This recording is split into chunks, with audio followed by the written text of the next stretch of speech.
Good evening, all on the internet. It is little me. It's the old geek. Did you miss me on Wednesday? Did you all miss me? Hello, me. I can see you lurking in the back, in the back there, Joker. I'll add you in a moment. Just bear with me, but I can see you lurking. Hello, Brian. Hello, Halakar. Hello, Lee Baker. Hello to the 5 people. 5. Oh, no, down to 4 now. Somebody's run off. Hello, Iman. How you doing? Good to see people. Hope you're all well. But yes, did you miss me on Wednesday? I missed you. Did I? No, I played a game of the One Ring. No, I wasn't up to streaming on Wednesday. I just played a very gentle game of the One Ring as a player, and thoroughly enjoyed it. It was nice and relaxing. I'd have probably just crashed during the stream because I was a little bit worn out. So, hope the guts have recovered properly. Well, there was a healing process. Yes, there was a healing process. But at least I got a decent night's sleep last night, which I didn't have on Wednesday night, and I certainly didn't have on Tuesday. But hello, Roland. How are you? But yeah, these things happen to blokes when we get into our 50s, don't they? We have plumbing things down below that start to give us murmurings. Right. Anyway, yeah, it all looks fine. It all looks fine. Right. So I'm going to add a couple of these guests are becoming quite familiar. One of them has just disappeared. Iman was lurking in the back room, but he's disconnected, so probably gone to his shed. So here's Joker. Hello, Joker. How are you doing? You're not sounding very good, Joker. You're sounding very distorted. Can anybody hear me then? All I can hear there is wah wah wah wah wah wah wah. You know, like the teacher in Charlie Brown. I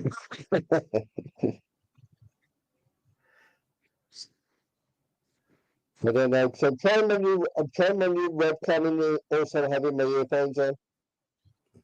Yeah, it's very, very distorted. Oh.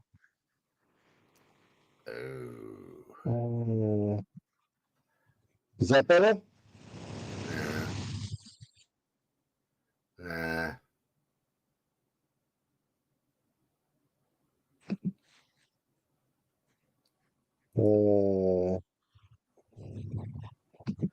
Anybody good at IT and stuff in the chat? Any advice to Joker on what he should do? Other than, yeah, it sounds like you're speaking through a tube. That's a good way of describing it. Is that better? No.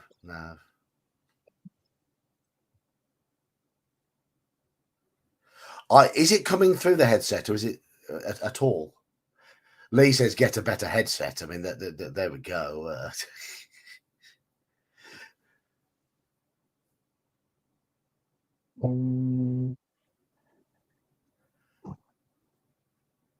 You were clearer before.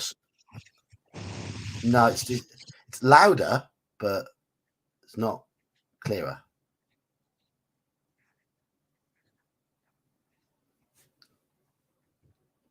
Shall we see if Iman can help? Didn't hear anything. Hello. It sounds like you got something stuck in your mic and it's interfering with the signal. Like like when something gets waterlogged.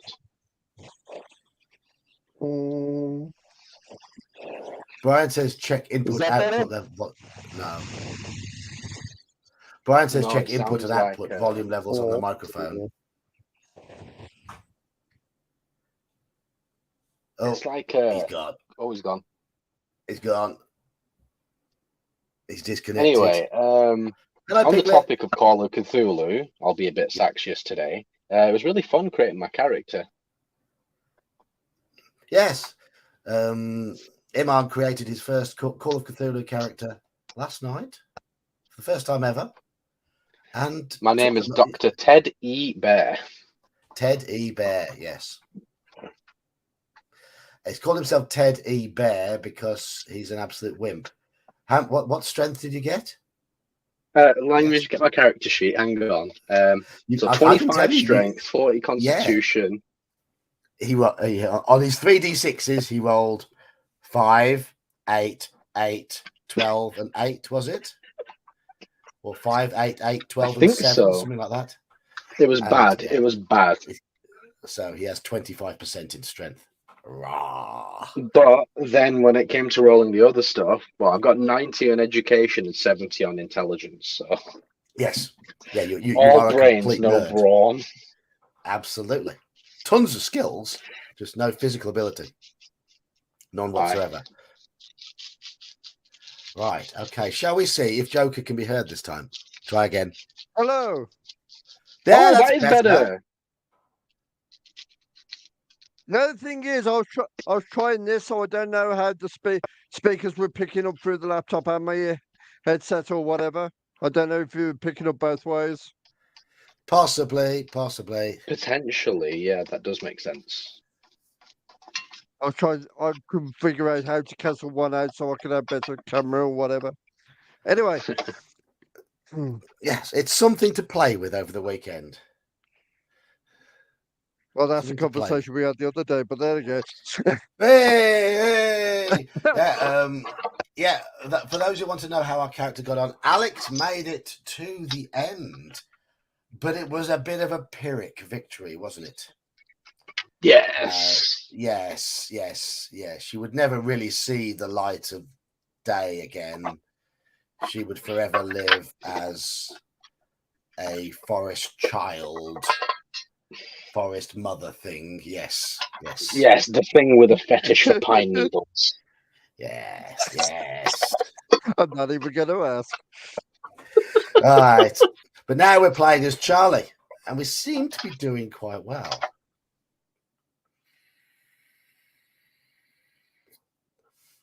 Nice to see chat. We're pretty much up to the same point as we were in the other story, right? Yes. Yeah, we haven't got to the changeable parts yet. Straw Piglet, she had no choice in the matter. She really had no choice in the matter.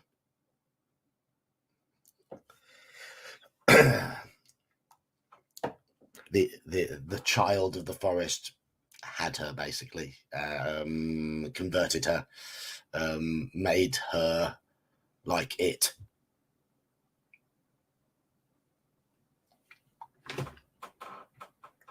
Ah well, indeed. So we're playing as Charlie, and how far? What number have we got up to? I've got the last thing I've written on here on Charlie's character sheet is 49. I was going to say we didn't get far. We were starting.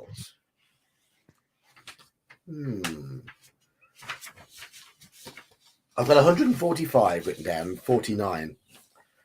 Let me just have a little butchers.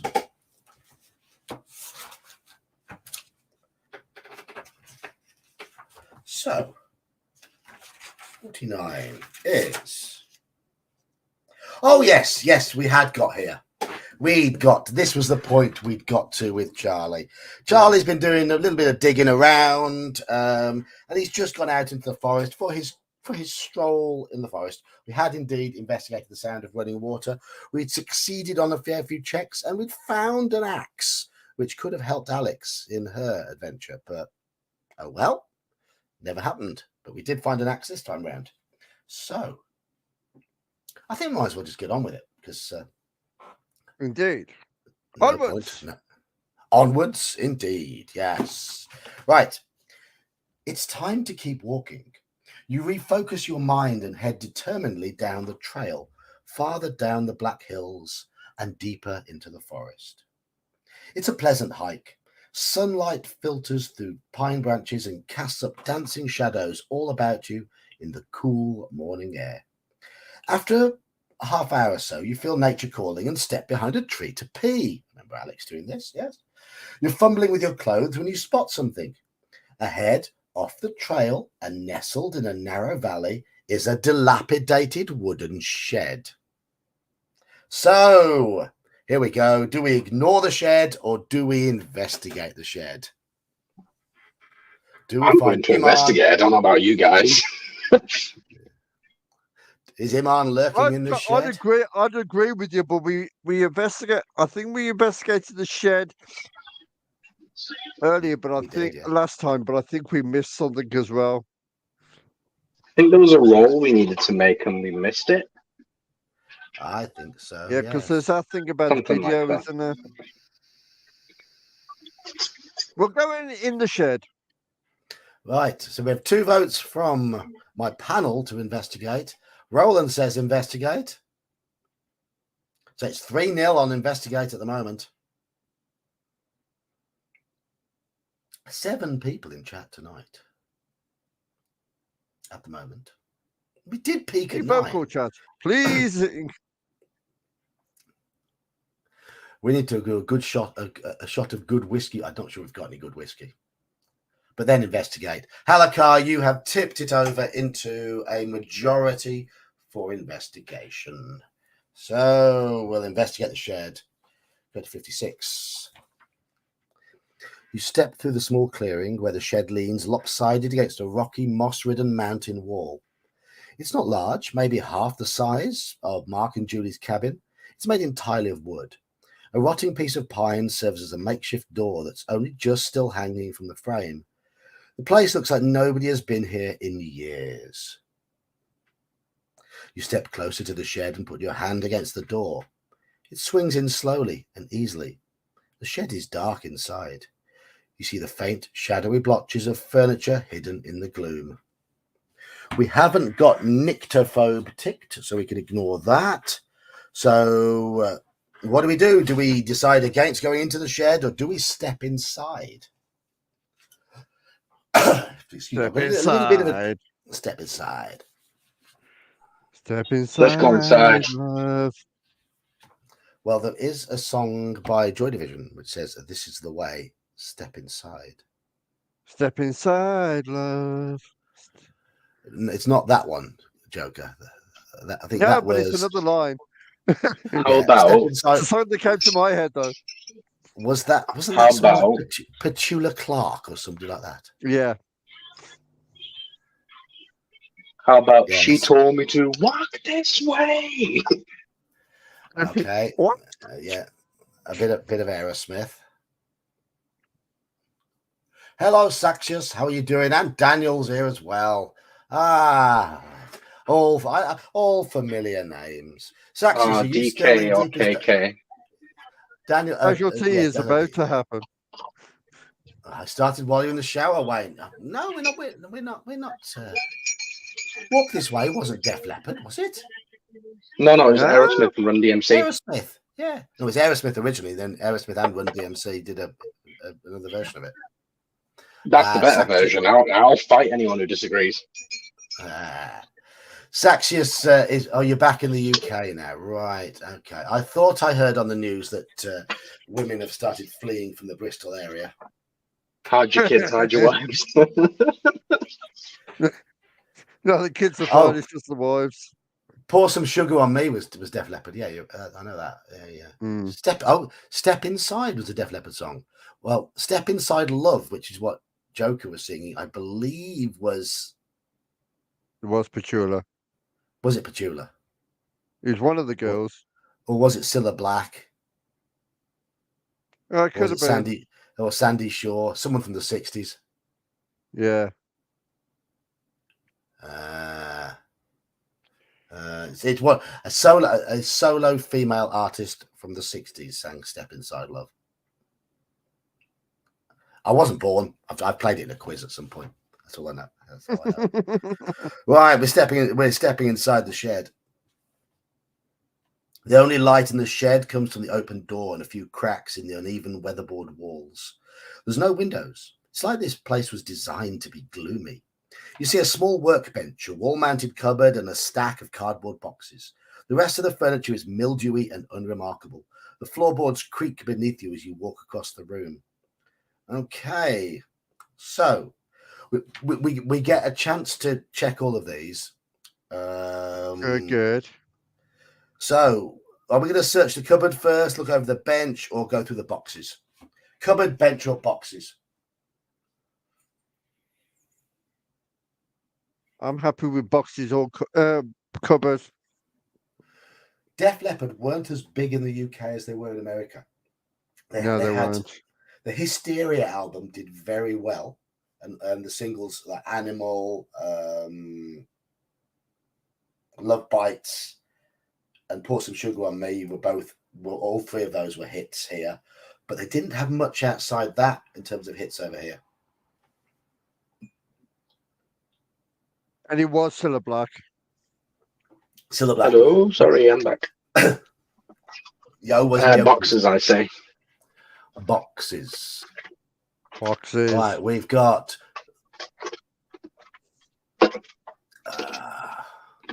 Daniel, you drank a lot to every album. Got 3 votes for cupboards. Joker, did you both say boxes? Boxes or cupboards for me, yeah. Yeah, I said boxes. Cupboard. Well, there's got 3 cupboards. There's 4 votes for cupboards now. So we'll go cupboards, boxes, bench in that order. Yeah. Go for it. The cupboard hangs precariously from a dilapidated wall. It has a stressful forward tilt gripped by gravity. You see a few rusted nails securing it in place. You carefully open the doors. Within are 2 little shelves, both lined with videotapes. They're home tapes like the ones Mark had, with white stickers on the front marked with black Sharpies. The tapes are all caked with moss and spider webs. Make a spot hidden roll. Who wants to roll 2d10 percentile dice? Out of you 2.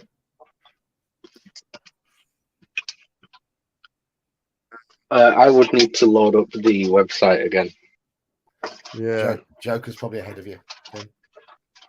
No, I'm not this time, but just roll 1 for us, John, while we do this. You mean I've got to get my dice out? I was here expecting not to have to use my dice, at all, because you 2 were very efficient at doing this last time. I must complain. No, that's fine. I'm not actually set up in the shed yet, so. Oh, fair enough. Fair enough.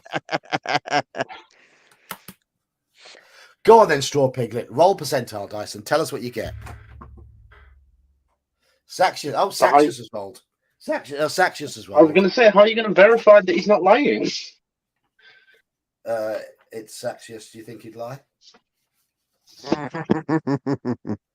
Do you think I think he would, simply to get revenge for you taking the piss when he's trying to DM me. We weren't taking the piss. We were challenging him. You pushed his limits, I think, is the phrasing he used, or something like this, I think. Yes. And he rose to the challenge. That's on him. That's not on you. The part that's annoying is on you. No, we made it a very different and very memorable game. I'll stand by that to this day. He'll never forget it. And neither will we. Okay, we failed our spot hidden by 3. Do you want to use some luck here to pass this? Yeah, that's not 45 luck points. Yeah, we can sacrifice 3. Do we sacrifice 3 luck points to pass this spot hidden check? Use luck. Yes. Luck. Yeah, okay. So we use our luck. Percentile dice roller. Right, I've got it open. Righty. Good lad. You notice an empty space in the row of tapes where one is missing. You reach out and take the tape next to it. It is a little less damaged than the rest. Maybe it will still work. The black marker title reads, The Quiet in the Evening. You take the tape and tuck it away. 7th edition's fine, Mercurius. It's a limited pool of luck.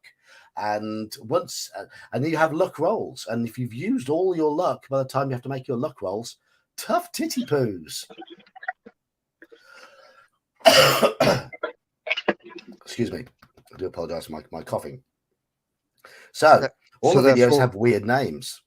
You note a few. The sun with the trees, hoping it erupts, the way she moves in the night, and the cry of the children. You narrow your eyes, anxiety rising, and gently close the cupboard door. Tick the box, the quiet in the evening. There we go. Quiet in the evening is ticked. And go back to 57. So there we go. That's what we missed last time. Quiet in the evening. Back at 57, are we going for the bench next and then the boxes? Yes. Okay. Where was it? Where was the video? In the cupboard. I'm in the cupboard. Yeah, we just passed the spot hidden, didn't we? Yeah. I said boxes. Didn't we say cupboard, boxes, bench? Was that not the order we agreed? Halakar's reminded us that something to do with the boxes scared us. So maybe they're best left to last. Do you know what? I trust Halakar's memory after last week. Halakar does have good memory. Yes, he has proved that before. He hasn't gone Good, senile yet. impeccable. He hasn't gone senile yet, unlike the rest of us. I mean, just look at, yeah. Just look at how well organised we all are on a Saturday, and you can tell things are starting to go wrong, can't you? Yeah. Anyway, bench. The bench is laden with a collection of tools. None have been touched in years. They are covered in greasy dust. You see a dull grey hammer. Perhaps it could be useful. There's also what looks like a specialized miniature screwdriver set. Do we take the hammer? Do we examine the screwdriver set or leave these alone? Hammer, screwdrivers, or nothing? We did the screwdrivers last time, I think, so hammer. I'm sure Halakar can confirm. You both, I'm greedy. I'm sure we did the screwdriver set last time, because I remember saying something about like the little screwdrivers or some shit. Yeah. Well, we've got 2 votes for screwdrivers and 1 for hammer at the moment. Halakar says we have the axe, we don't need a hammer.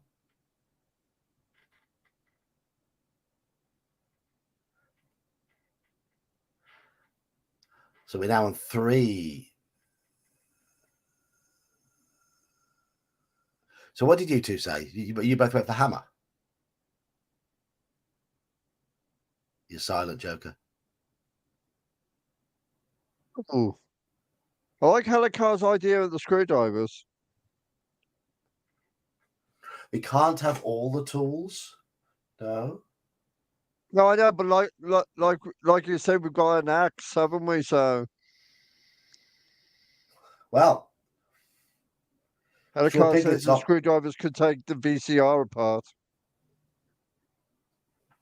It's up to you. I mean, it looks like chat's fairly equal here.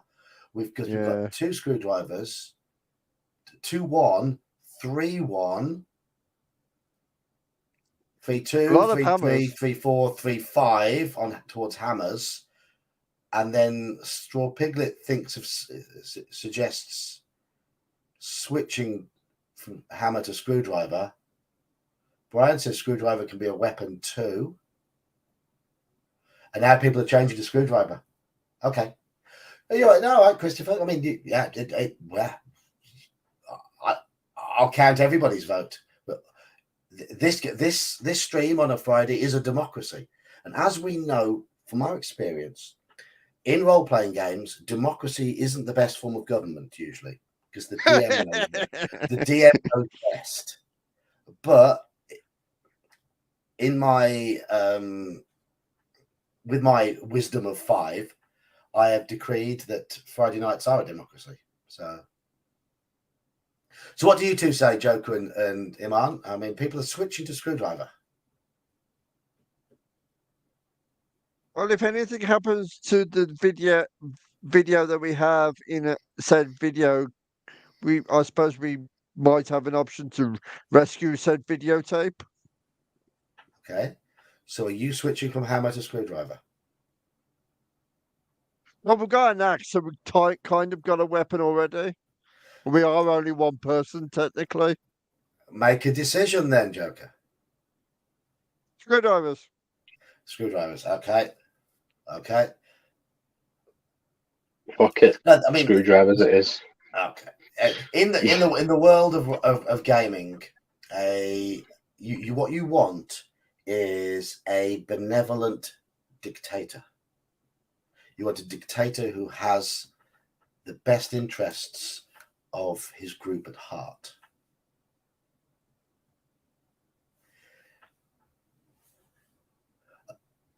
You prefer a porcracy where the pigs are in charge. Cheers, Christopher. Is that Manfred? That's Straw Piglet.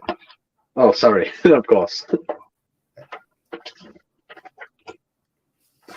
No, Slaxius, you're certainly not benevolent, but you can be the dictator. Yes, you can be the dictator. Yes, yeah, that's quite. You're allowed to be. You're allowed to be.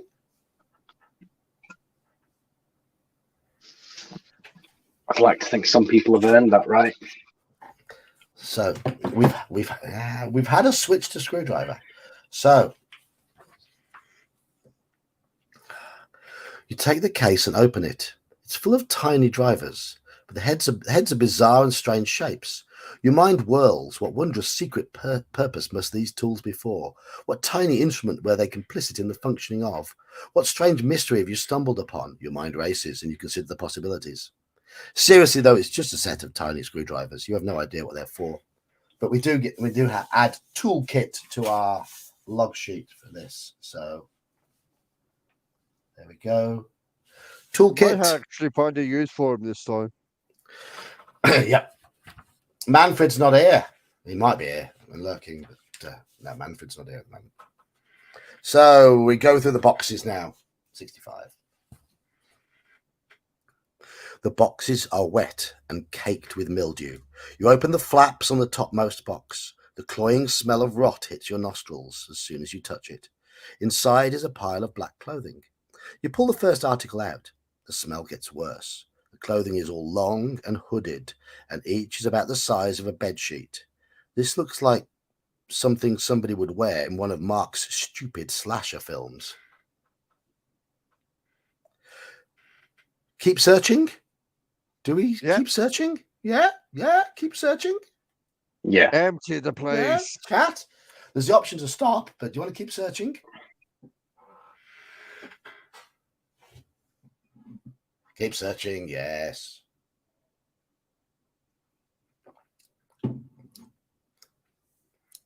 Keep searching.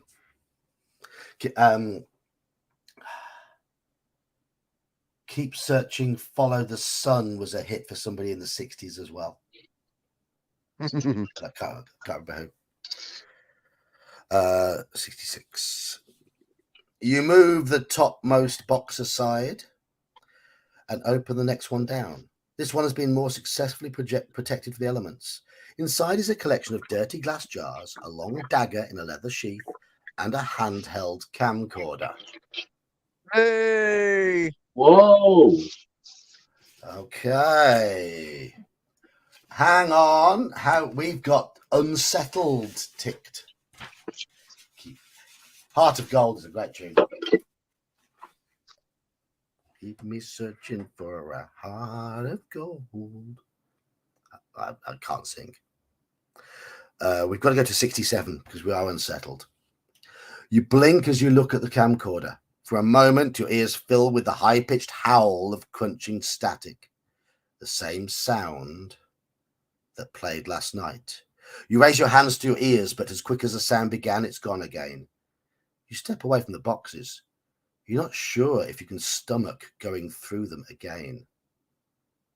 Right, I want whoever has got your D100 website open, make me a roll. 17. Oh, okay. 17. Iman was quick off the mark. 17. Didn't tell you what you were rolling against, but that was a power check. And that's it's a very comfortable pass. If you succeed, you steady yourself and focus and go back to 66.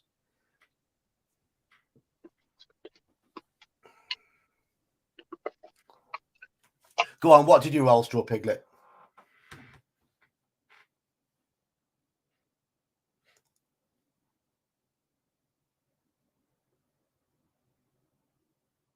We could take it in turns. I mean, Jack could also roll as well. So, it's lucky you were slow then, Straw Piglet. It's lucky you were slow because that would have been a failure. But okay. Do we look at the jars? Do we pick up the dagger? Do we examine the camcorder? Jars, dagger, or camcorder? Camcorder. Jars, dagger, or camcorder? Joker, you said Camcorder. Iman, camcorder? Yes. Well, I'm guessing we can look at all three in order. We could do, yes. Unless something scares us like a little bitch baby. Halakar's talking about something I experienced on Wednesday.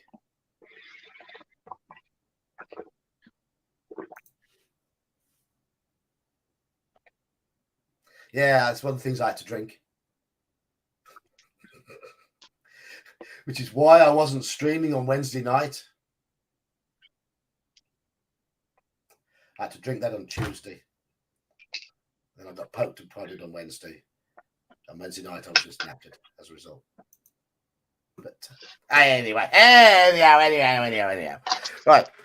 Camcorder. I think people are saying camcorder first. Yeah, Brian, it's very effective, isn't it? The drink you have. It's.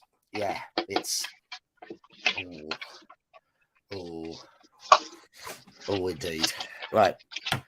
Camcorder. 70. The chunky handheld recording device makes you shiver. Was this what filmed the video you watched last night? The device is maybe 4 or 5 years old, but it's decayed significantly. It must have been left here to rot right while it was brand new.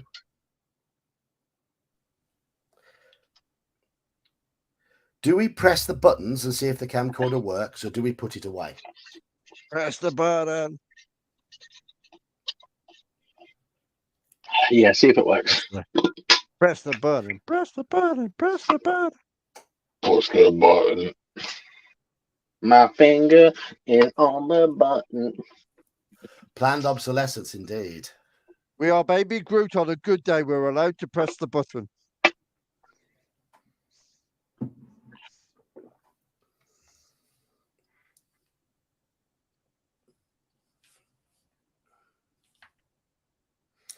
Okay, 71.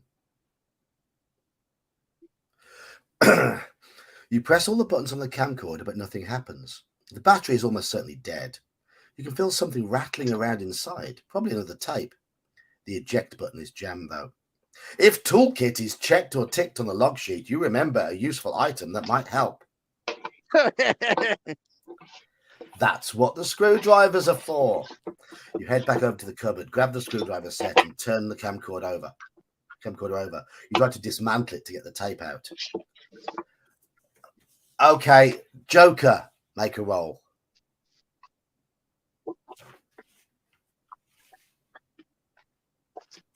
$19.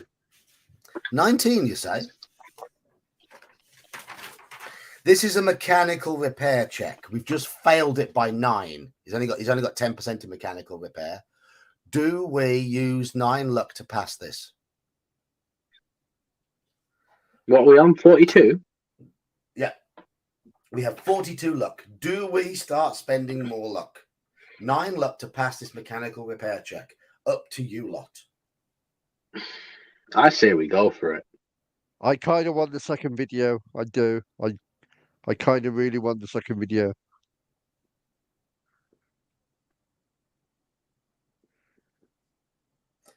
Yes. Straw Piglet saying no. Everybody else is saying yes so far. The more we know, the less we need. Well, that is true. That is true. But should it come to make a luck check, which that does happen in this adventure, We won't have a lot of luck left, but we're using luck. Okay. Mercurius has agreed with Straw Piglet there, but the pair of you are outvoted. Was that a good decision or not? Go to 73. You fiddle for a while with the tiny screwdrivers. After a few false starts, you hear a click. Huzzah! The eject button pops back into place. You press it, and the little analog mechanisms within release the tape. You remove the tape from camcorder. Written on the side in black marker is "The couple who came to the cabin." You feel immediately queasy, but your curiosity is piqued, and you take the tape. Tick, the couple who came to the cabin. And go back to 66. Okay.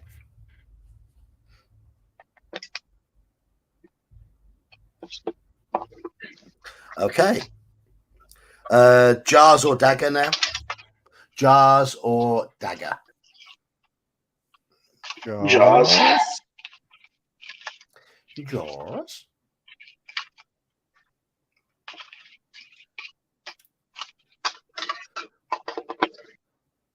Jars. Spoon jar, spoon. Grub was not a choice, Straw Piglet.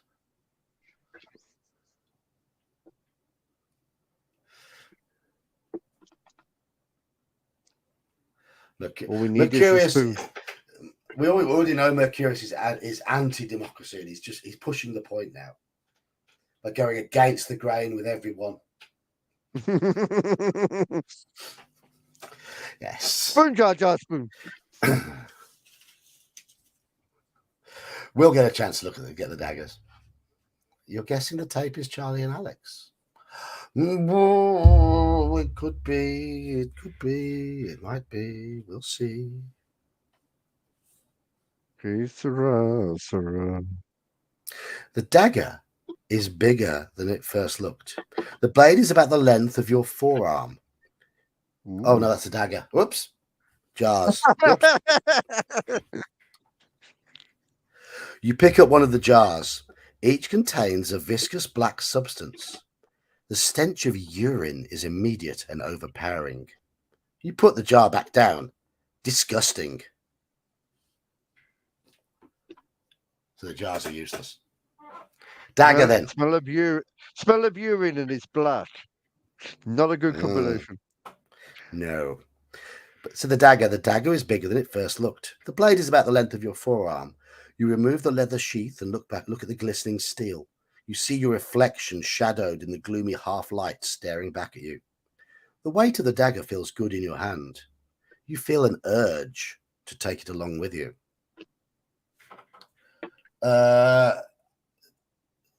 If Straw Piglet is back, Straw Piglet, are you back to make a roll? Are you back to make a roll, Straw Piglet? Because I feel it's your turn. I've got to tick razor sharp on our sheet. That does not sound ominous at all. No. Straw Piglet's not replying. Straw Piglet is not replying. Maybe that's always Imran's turn. He's not Imran, he's Iman. Oh Imran. my fucking god. I got one. You got one. I got 1 out of 100. Saxius has rolled 86. Oh shit. Do you want to do the average? Joker, you do one and then we'll do the average. I'll 34. screenshot it if you want. I genuinely got 1. Right. Oh, Saxius says Iman beat him. So there we go. Okay. Unsurprisingly, 0-1 is a pass. Saxius can roll the next one. Then if Straw Piglet's back, he gets another chance. Then we'll go back to Joker. Straw Piglet was called to dinner. Nobody ever saw him again, whilst the family enjoyed bacon that evening.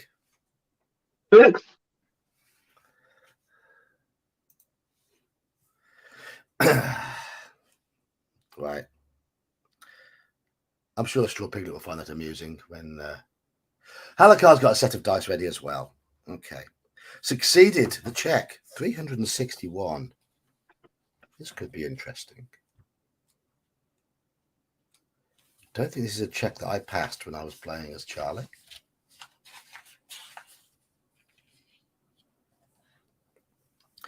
You turn the dagger over in your hands. Your muted and twisted reflection blinks up at you from the length of the blade. This distortion makes you look old. You tilt the dagger and the reflection shifts. Now you look younger than you really are. You shiver and blink away a sudden dizzy spell. You stash the dagger so you don't have to look at it anymore. Tick temporal steel on the log sheet. Ooh. Oh, okay. No problem, Saxius. Enjoy your beer and get your prep done. Thanks for joining us. Thanks, Welcome Saxius. back. Welcome back to Civilization.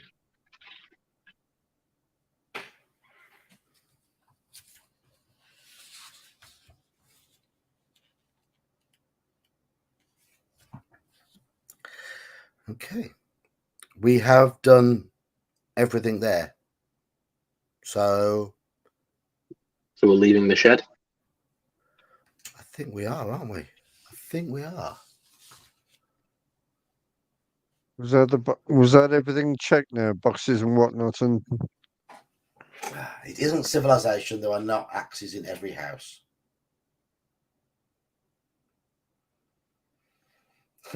Yeah. And only about a quarter of the population have beards.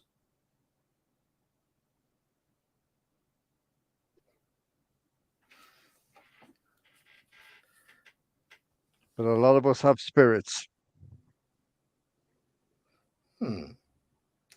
So Okay. axes to the Nordic people are like what guns are to Americans. To Daniel, sorry. To Daniel, yes, to Daniel. Absolutely, though. I mean, the Norseman and his axe. It's a thing, isn't it? Stereotypes exist for a reason. Yes. A Norseman and his longship, and his coat of furs, and his axe, and his tall shield. His Viking boat with a face on the front of it. Yes. And his And I flagon don't of want my face not mead. to be covered. His flagon of mead. We can't see Joker at the moment. Joker, you look like Brian. I'm keeping this up until well, the horned helmets are a myth, but they look cool. But Joker, they can't see you on the stream at the moment because I'm waiting for a Straw Piglet to get back to see what Brian said about him. So we can have a nice, yeah. There we go. There we go. Straw Piglet is back. Yes. Oh, he's escaped. We were wondering if you'd been consumed.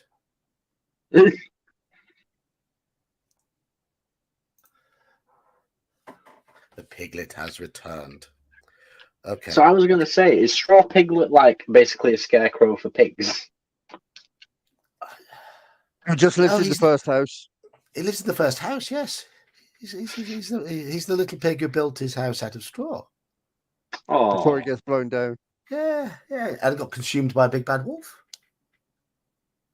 I'm so glad on that question you didn't ask me what the second house was, because I only remember the first and the third one. I couldn't remember the third. It's a long story. Straw, sticks, and bricks. It is, yes. Right.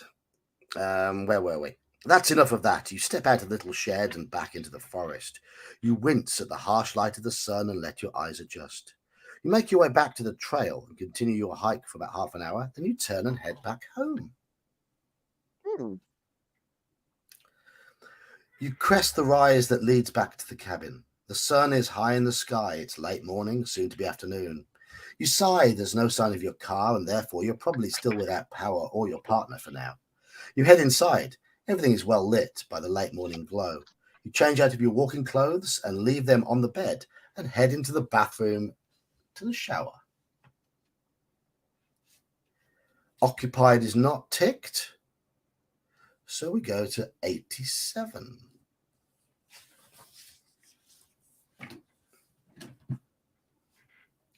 Nothing's Water chasing us cascade. this time.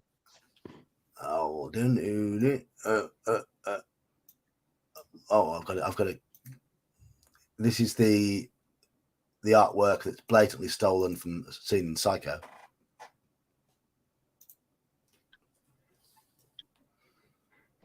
We forget to lock the door. Yes, yes.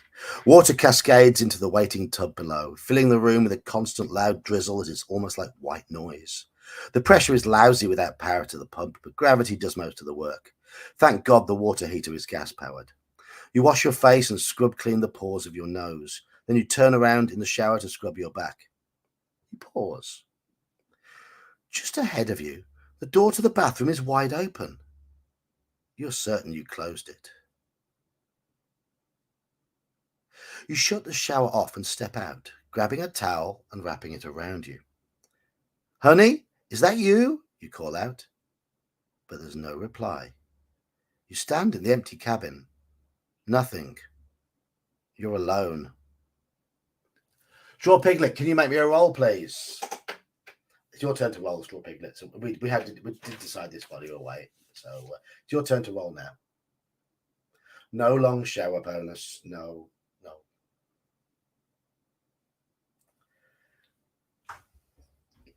We'll go Straw Piglet, then Halakar.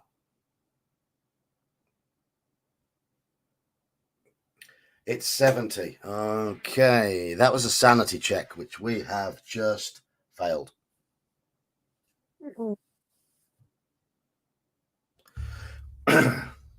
Maybe. Hello, Keith. Nah, no problem being late. Maybe Hey, Keith. Roll anymore. Was someone here? The windows are closed. Are you going mad? You were sure you shut the door. You remember doing it. You look at the television set. It's sitting there stoic and quiet, acting like it hadn't burst your eardrums the night before. This place sucks. The door probably swung open itself. Everything in the cabin is dodgy. That's got to be it. You hope you're right. Time to get dressed. Make a note of this entry number and lose 1 sanity point. Okay. So, go to 91. You stretch, roll your head around a few times to work the tired muscles, then head over to the bed and open your suitcase. You purse your lips and consider how you're feeling.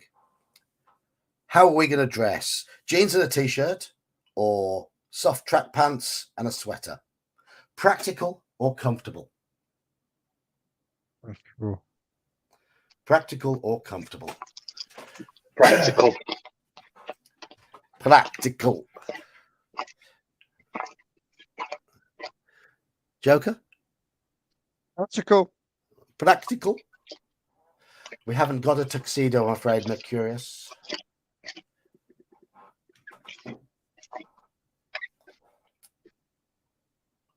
Practical is jeans and a t-shirt. Sweatpants and a sweater is comfortable. So, tactical, says Daniel Kearney.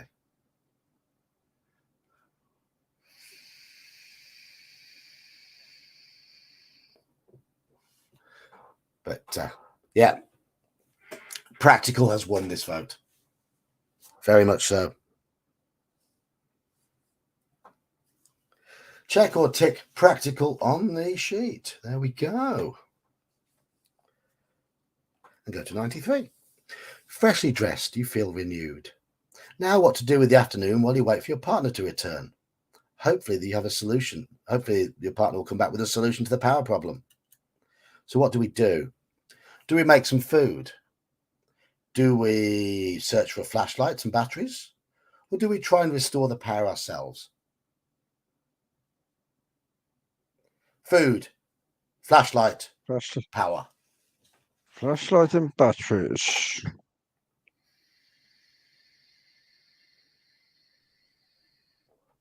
I agree with Joker. Flashlight. So we're currently 4-1 now. 5-1. So I have Alone in the Dark vibe going on.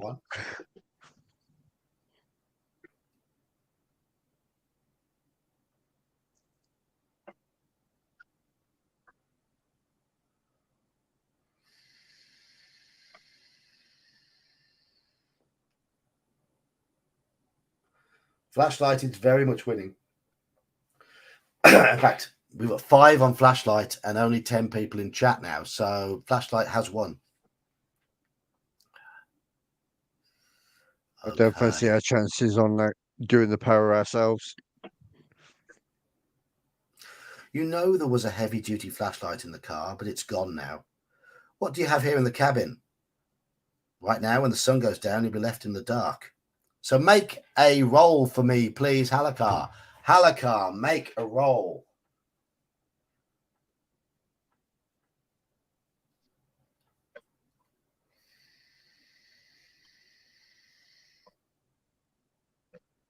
Halakar's dice can be better than straw piglets. 60. Succeeded by 5. He's got good spot hidden. He's got 65 spot hidden. So that is a success. Nice. Down to 97. In the cupboard beneath the sink, you find a little plastic container with a mini flashlight in it. You switch it on. It works, but the beam is weak. The batteries are probably dying. You look for spares in the pantry, bathroom, and the bedside table. Eventually, your gaze settles on the TV cabinet. You cross the cabin to the television and perch on your knees in front of it. Open the cabinet and scan over the videotapes. You move some of them aside to look deeper into the cabinet, and in the dark, right at the back, you find a blister pack of batteries. They must have been kept here for the remote control, but they fit the flashlight. Jackpot. You swap the batteries out, the beam becomes much, much stronger.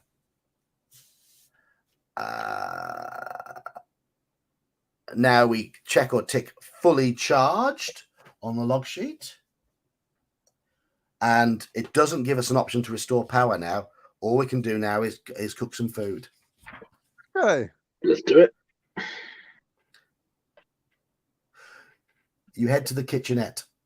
You're glad the fridge and stove are powered by gas. You cook up a meal then and enjoy it alone at the little dining table. Check and tick well fed on the character sheet. That's good. We haven't got survivalist. Okay, we have a choice here. Do we eat and enjoy the food, or do we pick at the plate unenthusiastically and worry about our situation? So do we eat or do we worry? Eat or worry? Have we already added well fed? We have already added well fed, yes.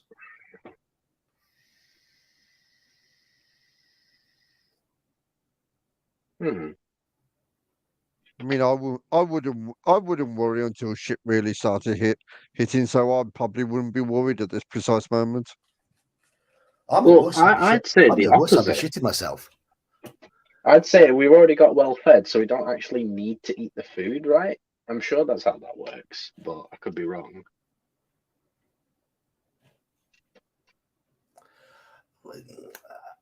Look at chat though. Eat, enjoy. We're men, we never worry. Stuff food down. I mean, worrying is fun. Worry. We're at 5-3 for eating at the moment. The Joker saying eat and Iman saying worry. Worry, yeah. So it looks like we're eating, doesn't it? Collect all weapons and keep them within reach. We might have. Depends whether they catch you, Straw Piglet. So watch out for wolves. Remember, make a house using bricks. And if you see a man with a large meat cleaver, he's certainly not your friend because bacon tastes good.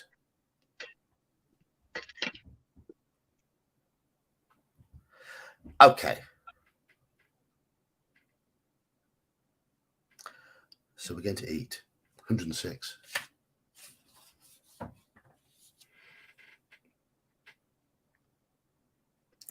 Delicious. Truly, you are a Michelin level chef. Anyway, if fully charged or running on empty, a chick detect on da. If we've already found the flashlight, go to 108 basically. It gives you another option to look for the flashlights and batteries there. Right. You can't think of anything else to do in the cabin, and restlessness is creeping in. For a while, you lie on the sofa and read a beat-up paperback from a shelf in the corner. You think it's pretty good, but a little flowery and overwritten. Not to mention how grating prose written in the second person can be. Whose turn is it to roll dice? Joker, I think, because Halakar just went, right? Okay, Joker, roll some dice. 33. Pardon? 33. 33. All the threes, dirty knees.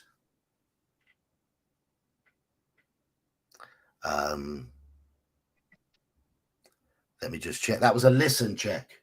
How good are we at listening? We have passed. That's me in the corner. That's me in the flashlight, losing my sanity.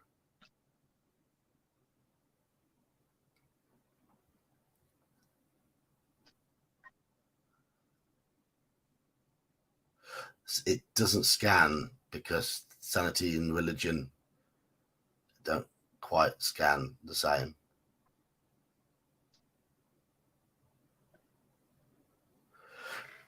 Anyway, but it fits. It fits, Brian.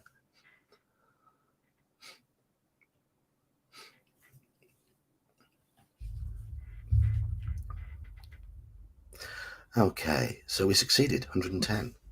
My voice is starting to crack, so I might have to give myself another drink in a bit.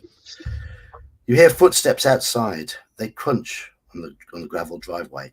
You sit up. You didn't hear a car approach. You stand up nervously and creep across to the window. A balding, middle-aged man is standing just outside the front door. He's dressed in a thick winter coat and he has his hands in his pockets. You don't recognize him. He lifts his hand to the cabin door and knocks. Do we pretend nobody's home and wait for him to leave, or do we answer the door?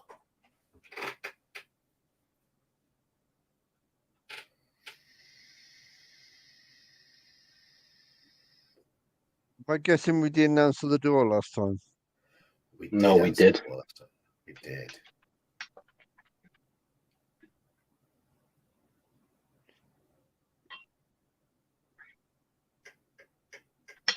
I'm open to open the door, but I don't know. Grab the axe and open the door. Yeah, I'm with you on that one, Halka.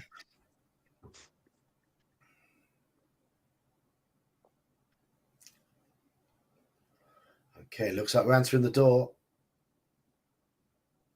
Keith wants to ignore him. Keith's not feeling friendly tonight. I'm still undecided. So whatever the majority is. You rang.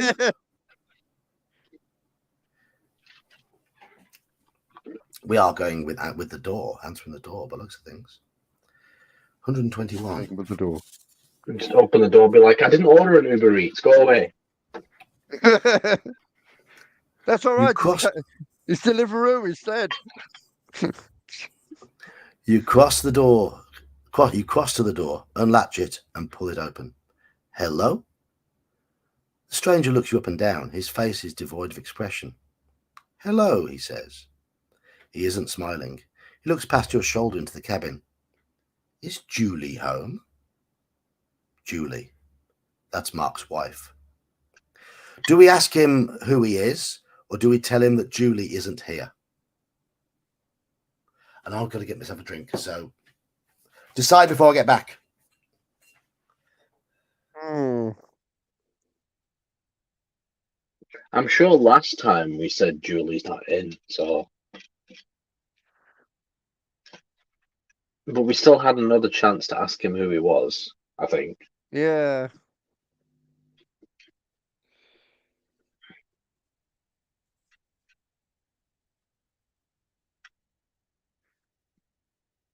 I don't know. I'm curious.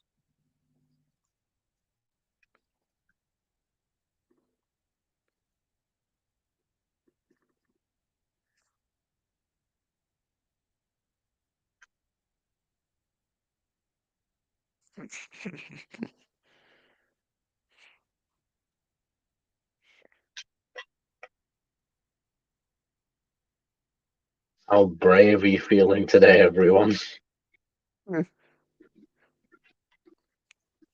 Well, it looks like there's three for asking and two for Julie isn't here. Okay.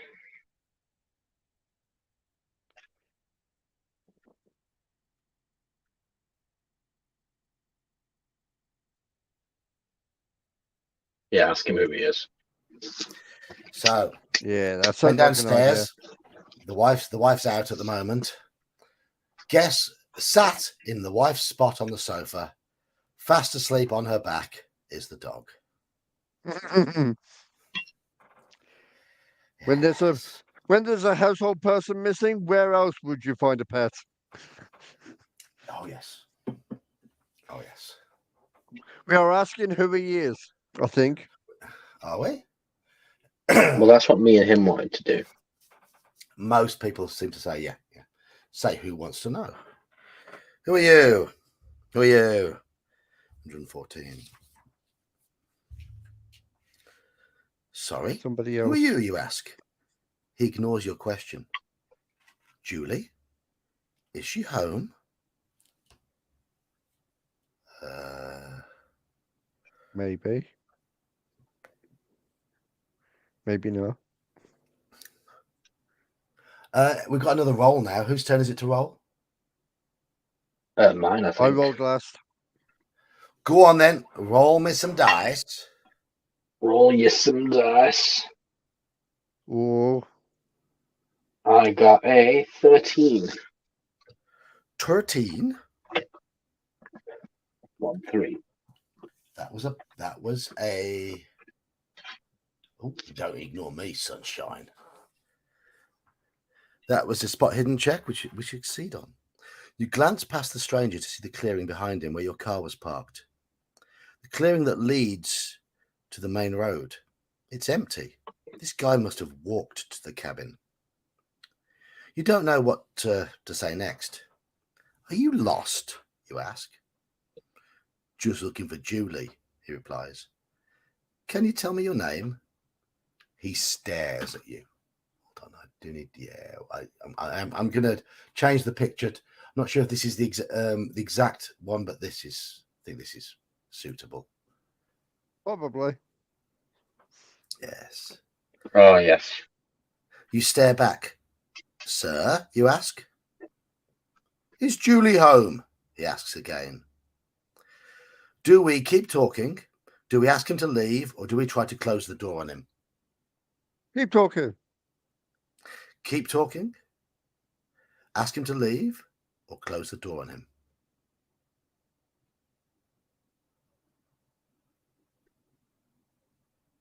Ask him to leave.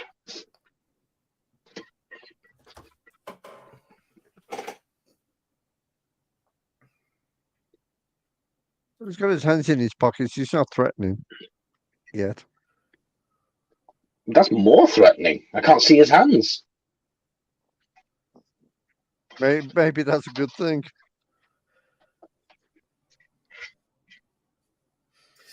Mercurius wants to slam the door on him. Keith agrees with the leave option. Everybody else is saying to keep talking. We find nothing out. We find nothing out without talking. Okay, we are going to keep talking. Do you live nearby, you ask? He shakes his head. Have you broken down or something? He shakes his head again. You start to feel nervous. This guy is seriously weird. I don't think I can help you. Yes, you can, he replies. How? You can tell me where Julie is. Option again. Do we ask him to leave, or do we ask how he knows who Mark and Julie are? Do we ask how this guy knows Mark and Julie, or do we tell him to leave? Ask. Ask. Yeah, let's see how he knows him. He came looking for a woman and he has his hands busy in his pockets. That's what I mean. I said it's more threatening. not as threatening if he has something in his hands, which was like, yeah, a crowbar or anything. Okay. People are all wanting to ask. Yeah. All wanting to Ask him where is me Julie. Is that a Me knife in your Julie. pocket, sir? Or are you happy to see me? How do you know Mark and Julie? I see them. I'm sorry. Sometimes I see them here. You're a friend, you ask? He stares blankly back. Sir? Are they here? Right, now we have the option to ask him to leave or slam the door in his face. Okay, we're out of options now. Okay. Bill Clinton. Ask him to leave. Do the polite one first.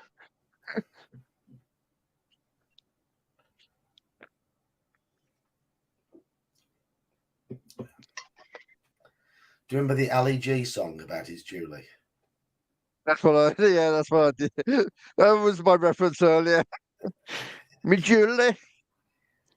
You really turn me on with your big Babylons. I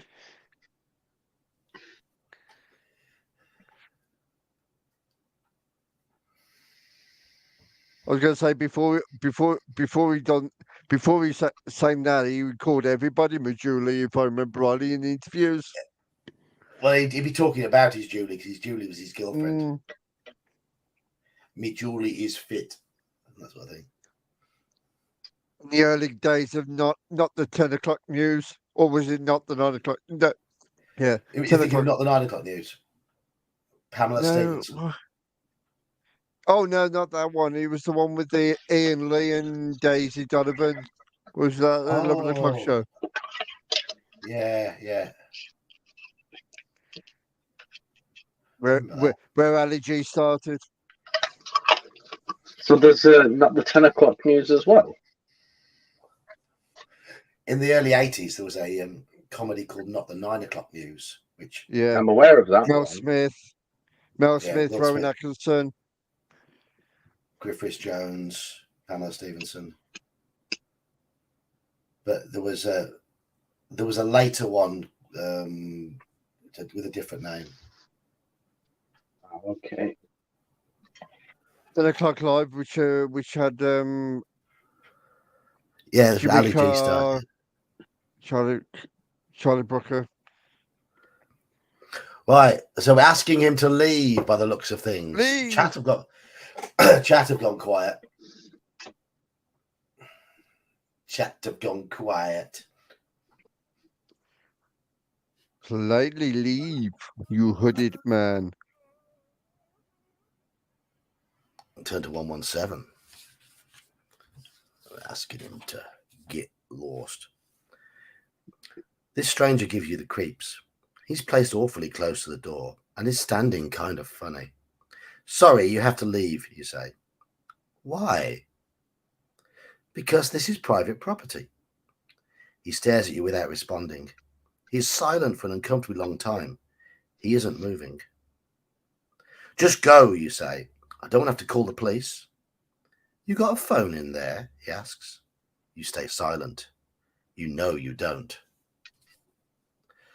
Okay, we can now either try and reason with him, try and scare him away, or just slam the door in his face. Reason with him, scare him off, or slam the door in his face. Holocaust, what did we do last time? Knife him.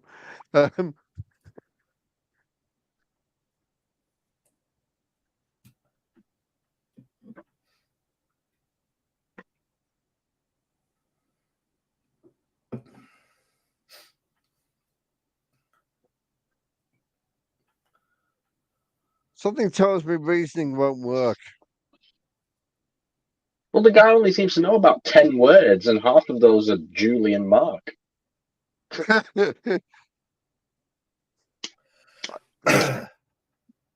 I don't think reasoning with him is going to help, and neither do I think slamming the door in his face is going to help either. So that's probably going I'm to sure we aggravate him. slammed the door in his face last time, but I don't remember. Right. I'm taking knife him as try and scare him off. So knife him isn't an option, but scare him off is, and I'm guessing it might involve a knife if necessary. I will shank you, blood. 2, 3 for slam, 1 for asking to leave, 1 for persuade, I think that is.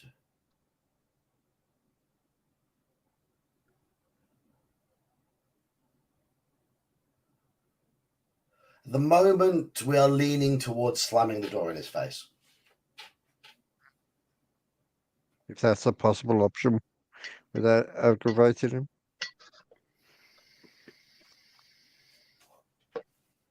Yeah, if he's knifed, it will scare him. Yes, it will. Hopefully. Halakar thinks we persuaded him last time. With a knife? No, we didn't have the knife, did we? So what did you two say? I don't think I actually said anything. You're being non-committal, the pair of you. It's unlike me. I'm going to try threaten him. Okay, so we're now on 2 for threatening.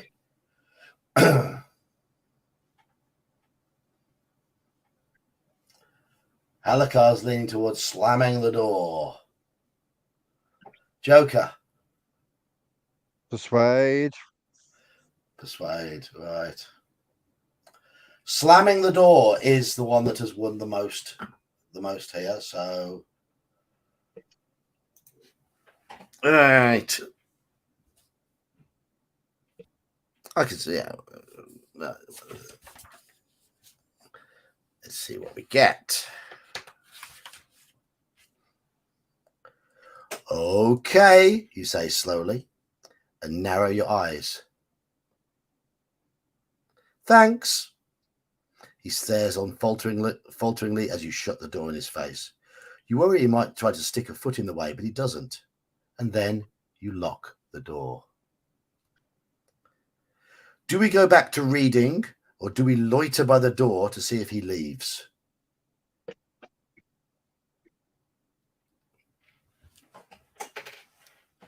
loitering. Yeah, wait by the door. I mean, it wasn't a good book anyway. No, it was a turd, wasn't it?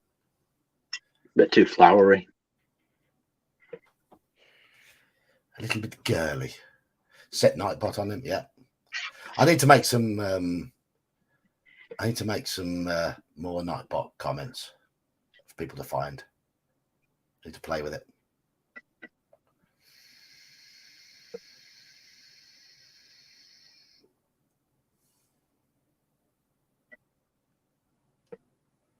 That blasted Nightbot banned me for 10 minutes.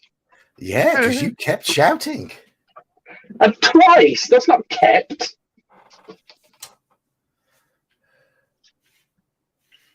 It's Hungar. 5 seconds. It's Hungar who does the boot.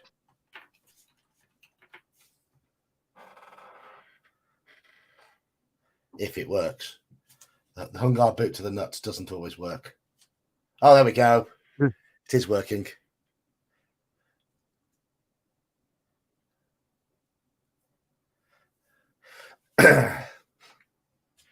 Okay. So we're going to loiter. Where were we? 140.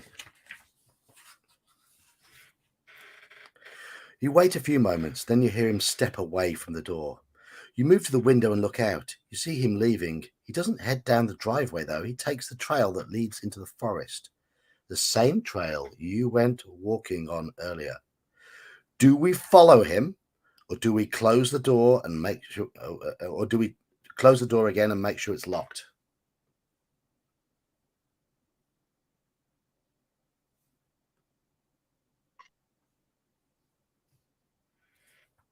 I'm trying not to let my curiosity overpower me.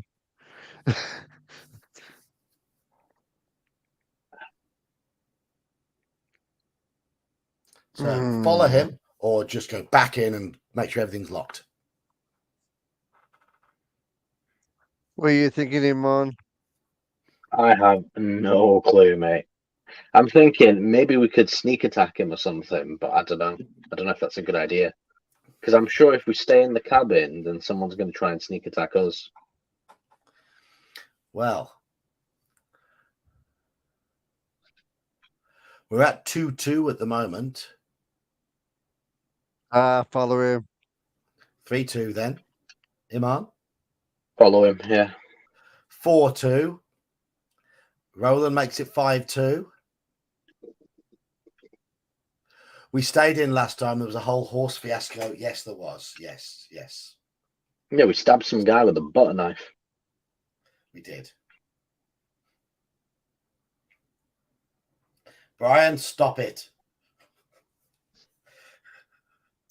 What's he doing?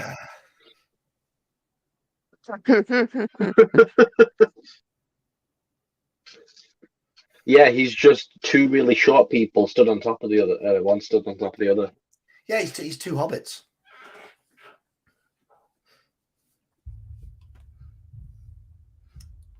Right. Missing the other half, poor Julie. You step out of the cabin and watch as a stranger strides down the forest trail. You follow him, crunching along the same stones you trod on earlier this morning. You can't help but feel like what you're doing is dangerous. So, we have the option here. Pursue him deeper into the forest, or go back to the cabin.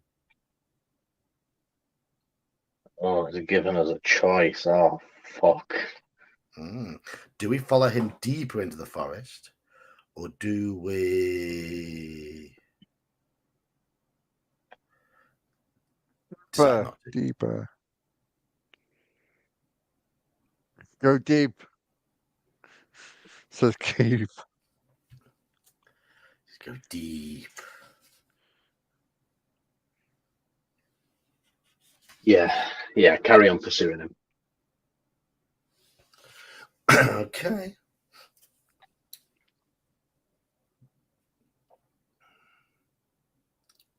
I think Helicar's wondering how we got the axe on the light. You hurry after the stranger. You follow behind him through the woods. You're not far away, but he doesn't seem to pay any attention to you. We can creep after him, or openly follow him.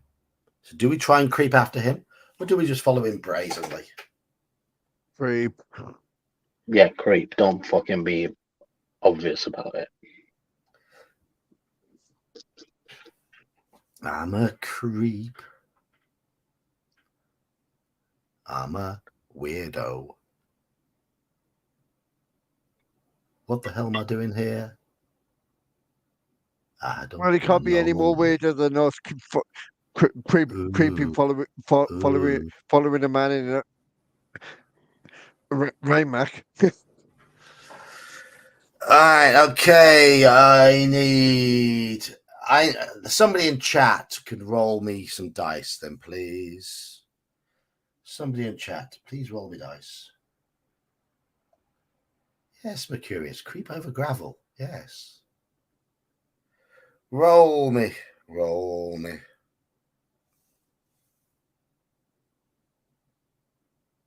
me some dice, please. Somebody in chat, roll dice and tell me what you get. For told cock. 23. Halakar's got a 23. That was a stealth Nice. check. And we've got a few points in stealth. So we've passed. Excellent. If we hadn't got points in stealth, that would have been a failure. You stoop down and step carefully, avoiding sticks and branches to silence your pursuit. The man gets a little further in front, but you don't lose sight of him. After a few minutes, he hesitates. You bob down low. The stranger looks about over his shoulder, then steps off the forest trail and walks deeper into the woods. Continue following him or turn back now. Follow. We've come this far. Fucking hell, I feel like he knows we're following him, though. I don't know. I mean, if you knew someone was following you, you would pretend not to notice them on purpose, right? Yeah, of course, if you're confident. Fuck, I don't know. Well, confident chat currently 3-0 towards following. Wow, chat, we've got big cojones today. Yes.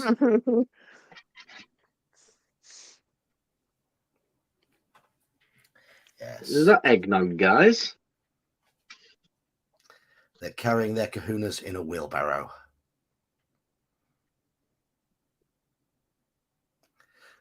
Along with their Viz comic. Did you know Americans call that a wheelbarrow, by the way? A wheelbarrow? Barrel, yeah. Why? I don't know. Maybe because it looks like half a barrel? I am. All right. Continue following him. Halakar says, I don't. You're from down under. Halakar isn't. Mercurius is from down under. Halakar's from Oh, right, Michigan. okay. If you type in Oh, I'm exclamation getting mark everyone Halakar, confused. you'll know that. Oh, yeah. The night keeps getting darker.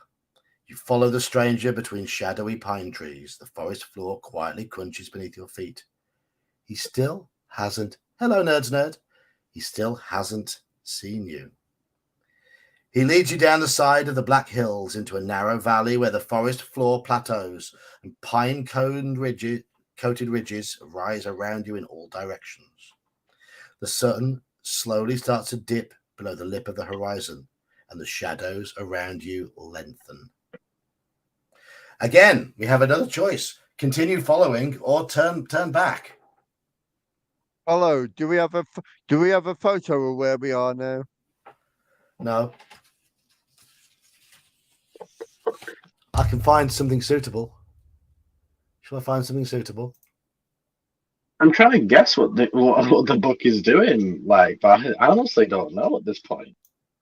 No, I don't It's know given either. us so many options to turn back. It's almost as if it's telling us something. Or it could be trying to deter us.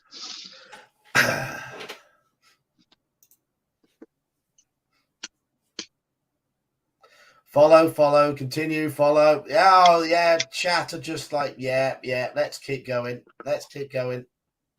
Chat don't give a fuck.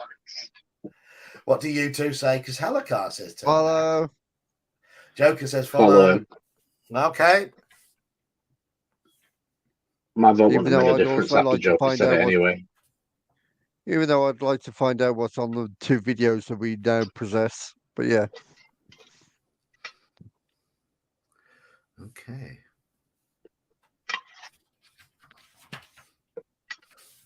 You continue to follow. The sun sets and it grows dark. Finally, the stranger walks into a small clearing. In the center, there is a mound of freshly turned earth. You watch from the tree line. He stands in the middle of the clearing, hidden by long shadows. His hands hang by his sides. You shouldn't have come here, he says. You seize up. The man turns slowly and looks at you. You're not supposed to be here. Okay, we have an option here. Ask him what he means, or tell him we're sorry and we'll leave. What do you mean? You walking ghost.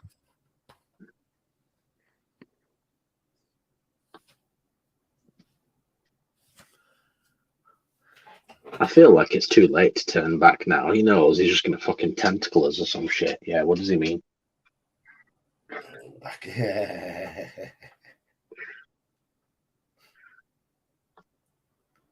Yeah, suddenly decide to go back after now he speaks to you. Basically, yeah. What are you talking about, you ask? You spin your head from side to side, taking in the scene before you. What is this place? The stranger stares back at you wordlessly. Well, you look past him and the mound. Oh, no. Well, you look past him at the mound of overturned earth. What is that? He stares. You stare back. Then he opens his mouth. Opens it wide. The teeth at the back of his throat are black. He sticks out his tongue. It is broad and flat. He screams, and when he does, he bellows. The sound is harrowing. It's not a regular scream. It's a howling cacophony that warps, merges, and becomes a withering static that racks at your brain, impossibly loud. Whose turn is it to roll dice?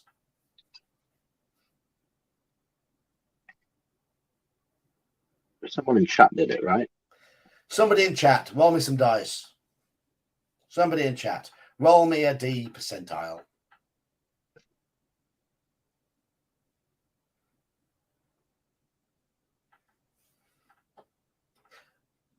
Mercurius had has rolled 16. 16. If you succeed on the sanity check, the axe, if you think back, the axe, we don't carry it with us. We put it somewhere safe in the cabin. Did We we? did with it. Yes. Yes, that's what the book said we did with it. You clamp your hands over your ears and you wince. You can feel the static in your head. Blood drips from inside your ears, pooling in the palms of your hands. Whatever this is, it's horrendous, confounding, but somehow tempting.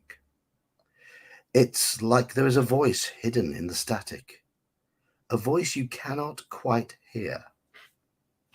Make a note of this entry number. We may have to come back to it. Take 1 point of damage. Okay, we've got 12 hit points left.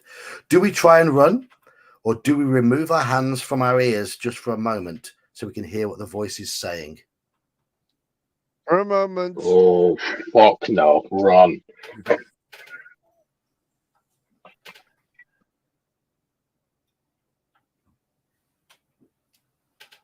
An early Metallica concert? You will or die. Let's listen. what about a Ministry concert? They're supposed to be loud.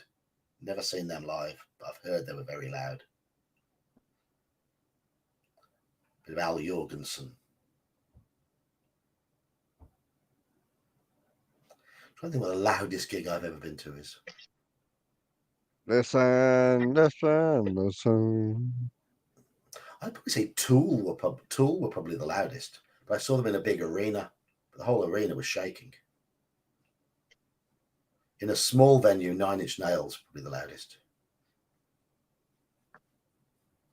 9 Inch Nails on a chalkboard. No.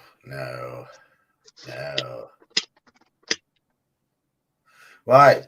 3 people say run. 1 person says listen. Sadly, cutting out his tongue is not an option. What do you two say? I said run. Listen. And you said listen, Joker. Yeah. 4-2 at the moment for running.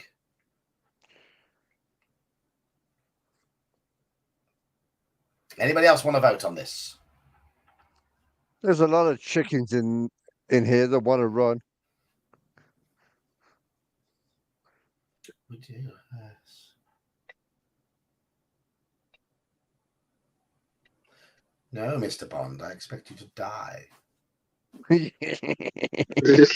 Not until I show you my collection of blank. What was your suggestion? We're curious. I didn't see your suggestion. The last thing you typed was 16.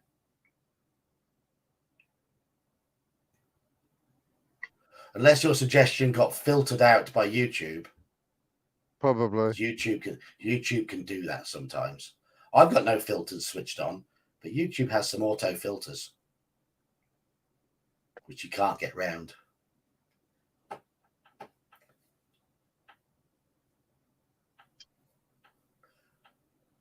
Yeah, it's never been an option. Knifing him has never been an option, unfortunately. So that's the book not giving us the option to stick a knife in him.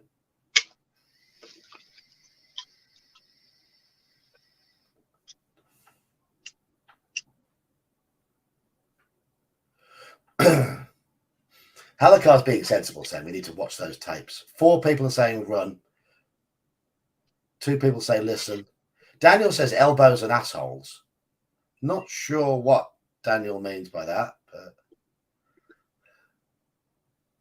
I thought Daniel would be saying something more like bullets and mullets. hey. I mean, if there's Curious, anything that Mercurius. leads to us looking at the 2 videos, I'm up for it. First, we've got for the the extra videos, let's try and get away from this damn thing first. Okay, Run has won. Run has won. Sorry, Mike Wood. So, no, you stumble away, clutching at your head and make for the tree line. A terrible sharp pain blossoms in the base of your skull. It makes your vision blur. You reach the trees and stagger blindly into the woods. Whose turn is it to roll some dice? Somebody roll some dice. I think it's your turn, Joker. 14. Pardon?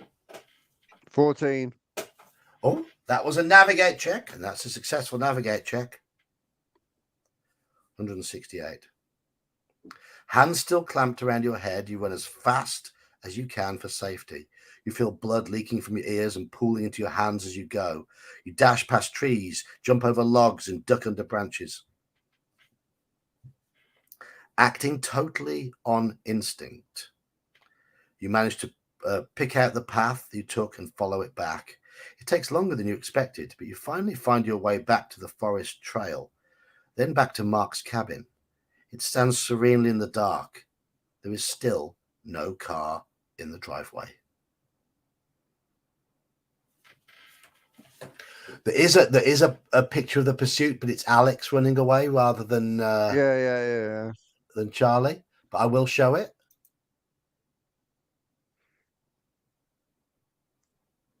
Oh.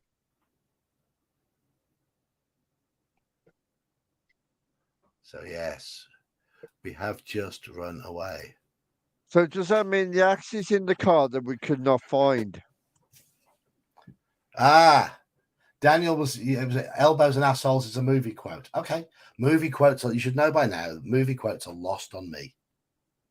Unless it's a really, really obvious one. Like, use the force. I didn't get it either. You make it into the cabin and slam the door shut. Once you're sure it's locked, you slide down the wall and sit, head cradled in your hands. You're shaking. That was awful. Utterly, unspeakably awful. Now what? What the heck are you meant to do? Seconds drag by, then minutes, then hours. You stay hidden in the cabin. You prowl through it, peeking outside every now and again, but there's no sign of your partner and no sign of danger either. You think about making a break for it out into the woods, but you know that the stranger is probably just outside, watching and waiting for you to try. You feel lost. Then suddenly the TV turns back on. Maybe the power's back. Do we start turning on the lights or do we inspect the television? Turn the lights on. Turning the lights on didn't work last time, so I think investigate the TV. Okay.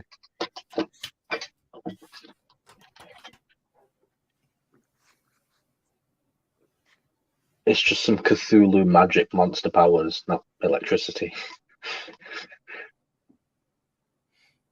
Yes.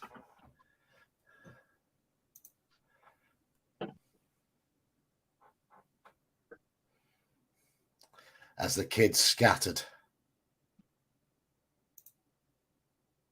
That's right.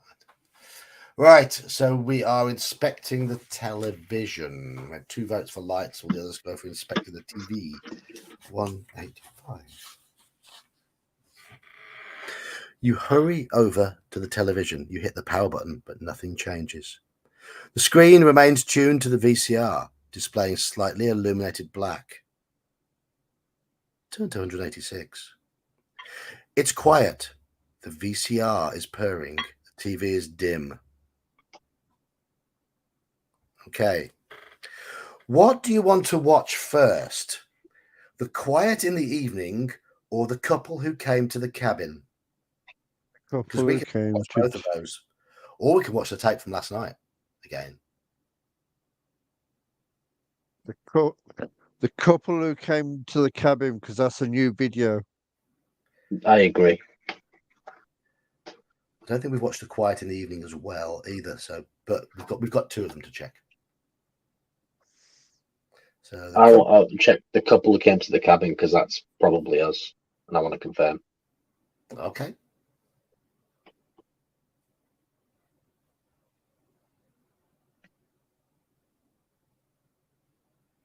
Well, unanimous so far. Go for the porn.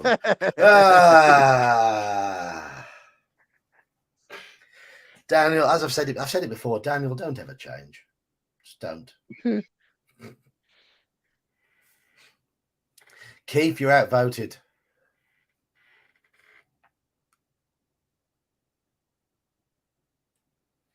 $196. You take the tape you found jammed in the camcorder and look at it. Written on the side of it is The Couple Who Came to the Cabin. You sit down in front of the television and put the tape into the VCR. The tape starts. The screen shows a wooden wall. It pans around. Your stomach sinks as you realize that the screen is showing the interior of the cabin, the one you're currently in. The person holding the camera is looking around. They pan over the bed and the TV set. Then they turn to the kitchen, where a blonde woman is unpacking grocery bags. You feel a wave of relief when you realize the woman is Julie, Mark's wife. Mark must be holding the camera. "Hey, hot stuff," he says. Julie looks up and laughs. "Oh, God, put that away." We're here live in the Dakota Hills with Julie Montgomery," he says, and closes in on her smiling face. "Julie, is this your first time in the hills?" She rolls her eyes and continues to unpack the groceries, but plays along. "No, it's my second. I'm pretty sure you were here with me the first time too, Reporter Mark." Hunger. Thank you. Thank you very, very much. How are you doing? Are you back home yet? Are you okay? Or are you still stuck in one of those horrible gowns in hospital? Home. Good. Glad to hear it. Cheers. I haven't got any, I'm not risking a beer yet because my stomach's not quite right yet after being flushed out this week. So I might go on a beer tomorrow, maybe. But my whatever's wrong with me is nowhere near what's wrong with you, Hungar. So glad to hear you home. I've just got a little bit of inflammation, but you really don't want to know all that. Yeah. Right. Okay. Where were we? Okay. Mark steps around the kitchen table, closer to her. "But can you confirm the rumors that you fell madly in love with a handsome member of the press during your last visit?" Julie shakes her head. "No, those rumors are unfounded," she chuckles and bats at Mark with a brand new stainless steel frying pan pulled from the grocery bag. Mark dodges away, giggling. Julie holds the pan up to playfully hide her face as if avoiding the paparazzi. "Well, Julie, we'll just have to..." The camera swings around and looks at the cabin door. You hear Julie off screen ask, "Was that a knock?" "I think so," Mark says. The camera drops to the side, showing an upside-down picture of Julie in the kitchen while he walks to the door and opens it. "Can I help you?" You cannot see who he's talking to. All you can see is an inverted Julie biting her nails. Are Alex and Charlie here? You hear a voice ask. I'm sorry, Mark says. Alex and Charlie. They here? No, you've got the wrong house. When will they be here? They won't be here. I'm sorry, who are you? Silence. Oh, so there is silence. Julie backs into the kitchen away from the door. Hey, Mark says, come back. And then the tape ends. I want somebody to roll some dice. That's me then, I guess. Roll me some dice. Why Roll do I you have a some feeling the dice. other video is us? 54. 54, you say? Yes. Well, on most skills, that would be a fail. But that was a sanity check. We have 58 sanity, so you've passed by 4. Whew. What's the bet in the other video is us? This tape it's as old as heck. Julie and Mark have owned the cabin for years. If the tape is from one of their early visits, how the hell did someone know to ask about you and your partner? There's some relief in knowing that the camcorder you found clearly belonged to Mark, so that shed must be his too. But who the hell was asking after you? Write down 198. Itchy nose now. Lose 1 sanity point. Okay. We've got an option here of, do we rewatch the tape and look for more clues, or eject the tape and put it away? Watch it again, looking for more clues, or just eject it and put it away. I don't know what's going to happen if we eject it, if it'll give us a chance to watch another one. I don't know either. So on that basis, I'm going to say watch it again. Watch it again. Roland agrees with you. Roland, you can do the next roll. Roland. Mercurius wants to eject it. Everybody else is going for watch it again. Right, okay. So we're going to watch it again. You rewind the tape and try to hold back the borderline panic threatening to overwhelm you. When you hit play, Mark and Julie repeat their exaggerated pantomime once more. You stare at the action, eyes flicking across the screen, desperate to find any kind of clue. When the camera swings towards the cabin door, you hit pause. Go on then, Roland. Make me a D100 roll, please, and tell me what you get.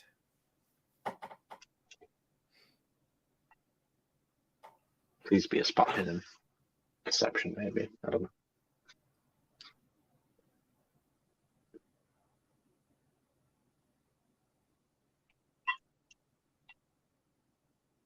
Number 10. Well, that's a lot better than your 90 you rolled last time. Because your 90 would have been a desperate failure, but the 10's a pass. Good.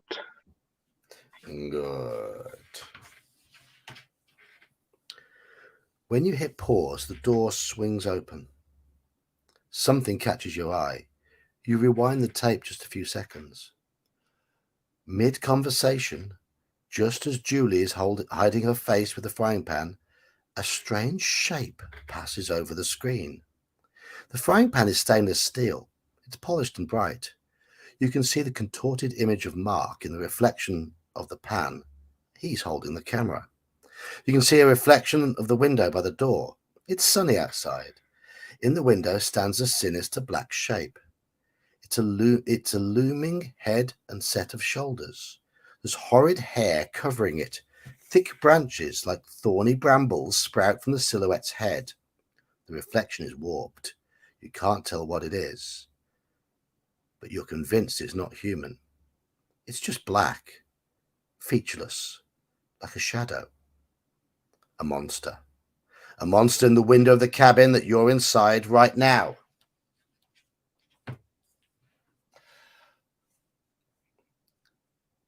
Somebody want to roll me another D100, please? 26. 26. Okay. Sounds It's okay. good. Don't let yourself get overwhelmed. It's going to be all right. Everything's fine. Whatever it is. Yes, it's upsetting, but it could be anything. I mean, look at how weird and monstrous Mark's own reflection is. And besides, you know that Mark is about to go to the door and open it. If there was some weird horned creature out there, he'd have seen it and freaked out. There's nothing to worry about. It's just a scary blur of film. You stare at the image for another 30 seconds, then you eject the tape.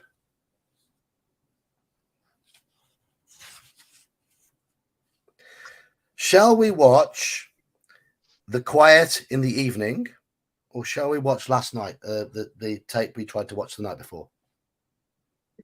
Quiet in the What's evening. the other new one? The other new one, The Quiet in the Evening. Quiet in the Evening. Okay. Both of you going for that? Chat, what do you reckon? The Quiet in the Evening or the tape last night?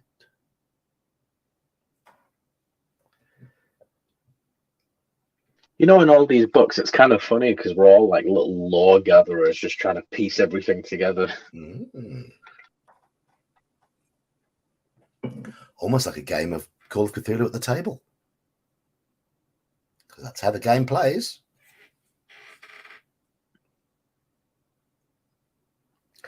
$187. Daniel had been outvoted. You produced the tape you found in the dilapidated shed. The title, written in black marker pen on the label, reads, The Quiet in the Evening. You take the tape to the television set and sit on your knees to reach the VCR. You insert the tape and press play. The screen flutters for a moment, then the sounds of the forest come in. This tape looks to have been made with a handheld camcorder. The person recording is looking at a campfire. Flames are licking around a wet log. The sizzle and crack of wood merges with the rustle of surrounding trees. After a few moments of this, you hear a voice. It's a man's voice with a strange sing-song tone that reminds you of adult presenters on children's television. It's so nice and quiet here at night, the voice says. You're pretty sure it belongs to whoever is holding the camera. Alone with my thoughts, not a care in the world, I must say. The banality of this lonely self-talk creeps you out. The camera jolts to the left. It's now centered on the tree line, right on the edge of the light from the fire, where the forest plunges into darkness. Hello, the man says. There's nothing but the quiet crackling of the fire. Hello. He stands up. He walks closer to the forest. Is somebody out there? Faintly, somewhere in the dark, you hear the muted sound of shouting. What did you say? The cameraman calls. Again, the muted sounds of yelling. The cameraman stands staring into the dark for a few moments longer. Then hastily he turns the camera down to face his boot-clad feet, strides back to his camp, and crawls into his tent. Panting, he quickly zips the entrance flap up. The tape ends. Okay, this one, do we rewind the tape and raise the volume to try and hear the muted voice? Or do we eject this tape? Raise the raise the volume because there wasn't really much in the detail.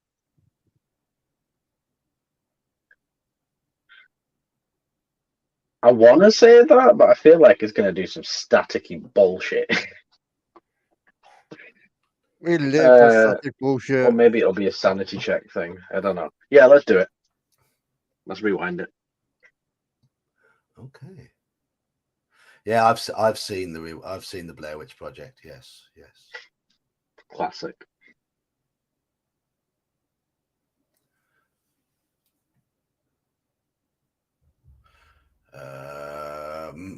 We've got 2 votes for eject, and everybody else pump up the volume. Was that the first Right. ever found footage film, by the way? Don't know. Don't know. You rewind the tape, watching as the images flash in reverse before you.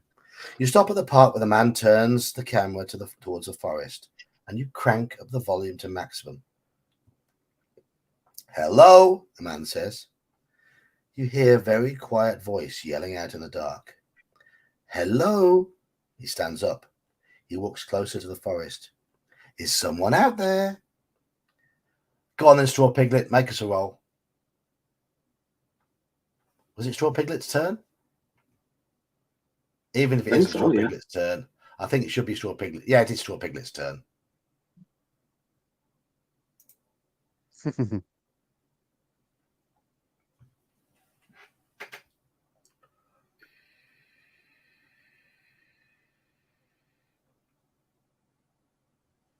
Sixty.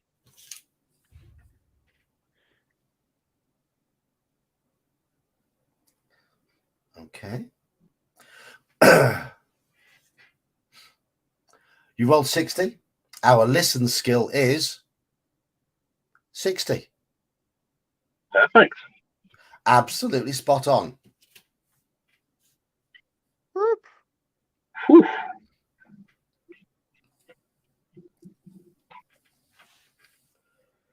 You strain your ears. The reply is faint, made in a haggard voice. It's eating me. What did you say? The cameraman calls back. Again, the haggard, horrid, screaming voice says, It's eating me. The cameraman stands staring into the dark for just a few moments longer. Then hastily he turns the camera down to face his boot-clad feet and strides back to his camp and crawls back into his tent. You hear the distant voice call out one last time. Help me! It's everywhere! I can't hear! And then the tape ends.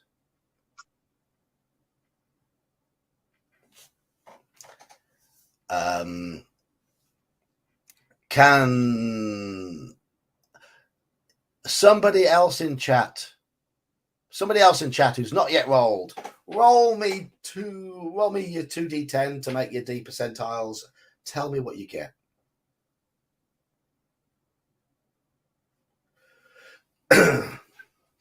Oh, my throat feels like it's about to give out, but I will press on.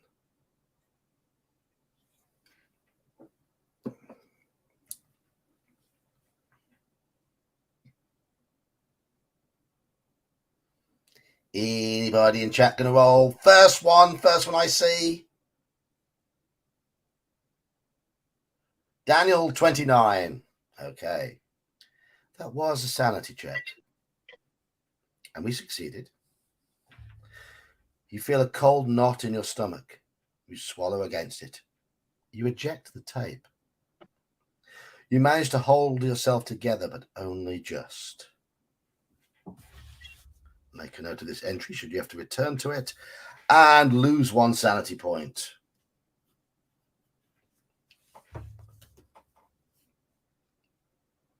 Go to 186. Right, we're back at the VCR. We now have the option of playing the tape from last night or leaving the television alone. Do we keep Since watching we got more the option tapes? to play all three in the end, might as well Yeah, watch we the did. other one. Yeah.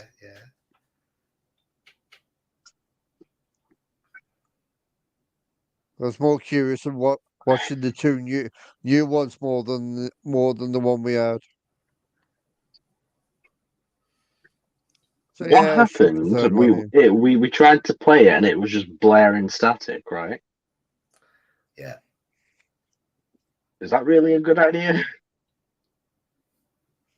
I don't know. I'm just wondering if that's going to be different now we played the Oh, other two. hang on. No, maybe I'm thinking too far.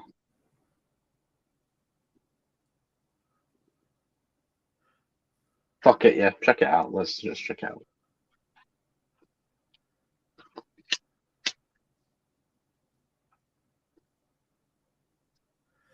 Straw Piglet wants to get out and run away. There's no option to check the power. The power's off still, Brian. Power in the place is off. Just standalone working TV and VCR. It's a VCR, TV and VCR that are working all by themselves.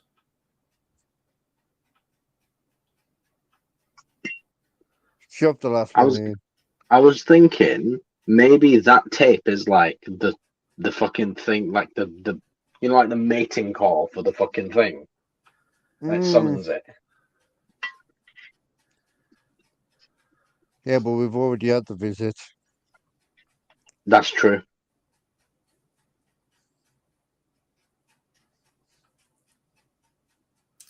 Well, chat are leaning towards play. Play. Joker said play. Iman? Yeah, play. Okay. Let's all play. Not like it would make a difference at that point anyway. Okay. We'll play. Play that roller deck.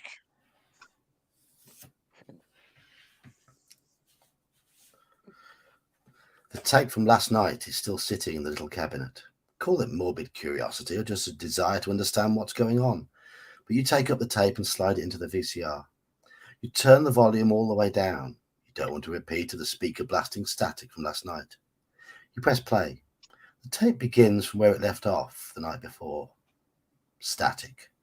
Thunderous white noise, muted by your fingers on the volume dial. Then the tracking in the tape flickers. Jagged, white and silver lines horizontal across the tape. It looks like the tape had more footage to show when you turned it off last night. Tick familiar face on the sheet. Okay, what do we do now? Do we let the tape play on, or do we try and adjust the tracking on the tape? Adjust the tracking, or let the tape play on? Anybody remember what we did last time? I don't think we had these options. No. Or are these the options we're getting because we watched the other two? This is an interesting one because it's not even about like how I feel. It's genuinely a 50-50, isn't it? Yeah. Play, adjust, play. So we're 3-3 at the moment. Chatter at 50-50. Ooh. The book has changed. You feeling either way? I honestly don't know. I'm going to go with adjust. 4-3, 5-3.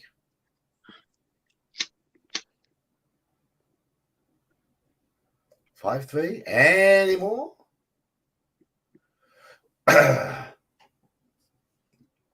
Okay. Adjust. 222. 222. You fiddle with the track buttons, watching the jagged silvery lines drift up and off the screen. They reveal the image of a man's face in close up. It might be this man on screen at the moment. Oh no, it isn't. He isn't looking at the camera. He's fiddling with something beneath it. You realize he's setting up a tripod. The camera is recording it. He bobs down out of frame, and you can hear him adjusting the tripod legs as the camera looks behind him, across a clearing with a campsite into the woods. Between the trees stands a tall, shadowy figure, pixelated, but humanoid and dark. Then it's hidden behind the guy who was fiddling with the tripod, smiling as he walks into frame. He's wearing a fluorescent hunting jacket and a beanie. He stands back and looks at the camera and smiles and turns to the clearing. He has set up a little campfire and a tiny two-man tent. He squats by the fire, snapping sticks in half and tossing them into the flames while looking at the camera. His lips are moving. The thing you saw between the trees is no longer there. Do we try to adjust the volume now so that we can hear what he's saying, or do we continue to watch the tape muted? Turn it up. Volume up or stay muted. These are some choices, you know. Oh, yes. Oh, yes.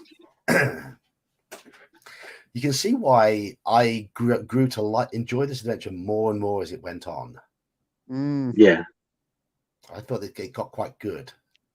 Yes, it is a choose your own adventure, so you're limited. So if it says you leave the axe behind, you have to leave the axe behind. That's the way the book works. But it is. I think it's quite good.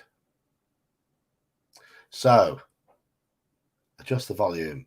Muted up. Mute. So 2-2 at the moment.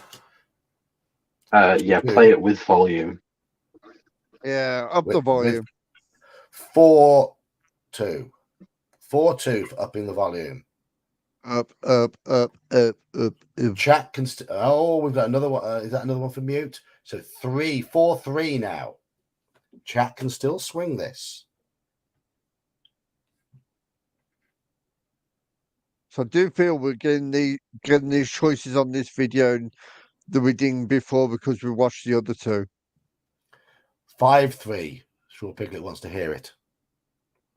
So I'm going to go with volume up. 5-3. I don't think it's going to shift the other way. 2-1-5. You shouldn't have turned the volume on, buddy. Crank out the volume. The man holds up the folder and smiles. Everything here, just as yesterday. Everything I wrote down after that first dream. He puts the folder in his lap, out of sight, and looks down. You hear the folder open and papers rustle. I'll read it again, he says. Words that came to me in my sleep. He smiles at the camera, proud, and gestures to the clearing behind him. This exact spot. I saw it every night. Every single night. He's giddy now. He looks down his papers and begins to read. It comes in the face of those it has taken, those it has brought into the fold. By the light of the sun it is hidden, clad in the skin of the familiar. He clears his throat, then continues. By night it walks free, a student of the earth, a venom and a cure of the forest. Drawing from deep in the soil, these black hills are its flesh today. Every tree is a hair. Its followers are those dictated by the rule of time. Mikhail, Homer, Olivia, Darcy. He pauses here and points excitedly to the paper. That's me, he adds, then goes on reading. Marcus, Charlie, Alex, Rachel, Isaac. Darcy pauses. He looks directly at the camera. Charlie? He asks. Alex? He leans in close to the camera. The entire screen now is just his eye ridden with pustules. Are you coming home? The screen smashes to white noise and the room fills with crackling static. Why did I have to stumble over a word at the end there? Anyway. Well, what do you know? I was right. So, yes, Charlie, Alex, are you coming home? Yeah, somebody in chat, please make me a roll.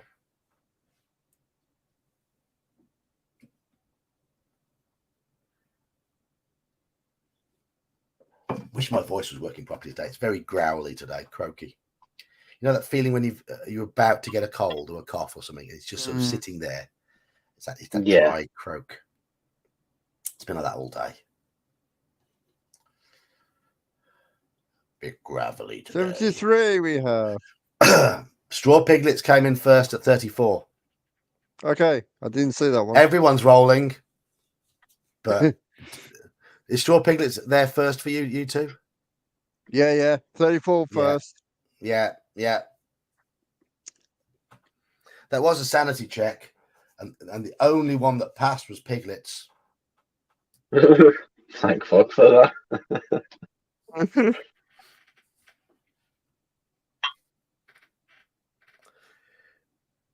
shove your fingers in your ears and smack the top button of the VCR with your elbow.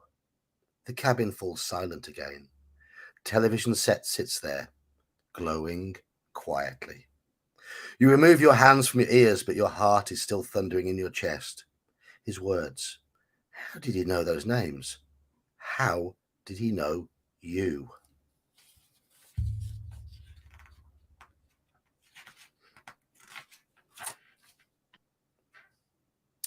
Okay. Our only option now is that we finished playing that tape. So 223. Just continue onwards. Okay. We've played all the tapes.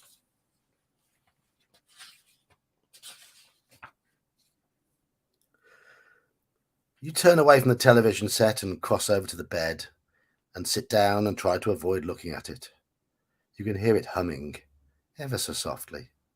Do we try and go to sleep, or do we go out onto the porch and look one last time for the return of Alex?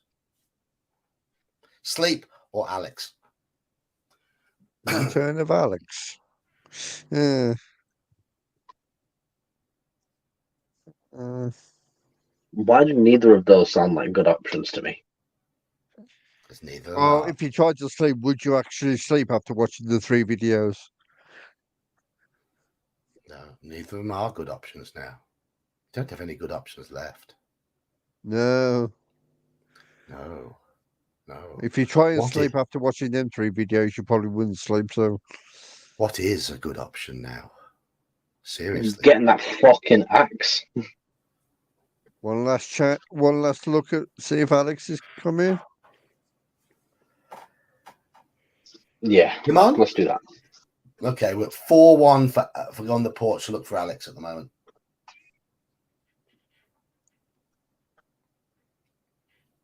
So there's got to be somewhere an option to have or to miss Alex coming back to help us. So there's 2 in the story to the end somehow, possibly. Possibly. Wait and see. But that's if Wait. that's if we get that option. But yeah. Mm-hmm. Okay. Where were we? Step We're out onto looking the at the porch. porch. You follow your flashlight beam to the cabin door and open it. It's dark and cold outside. The wind drifts past the clearing to the front of the cabin, down the driveway, to the road hidden by the forest. You shine the flashlight left, then right. There's no sign of your partner. You're obviously being optimistic. If there were any cars out here, you'd hear them a mile off. Let's have one of these dice races in chat again. Chat, roll me D100. Dice race. Whichever roll I see first is the one we pick.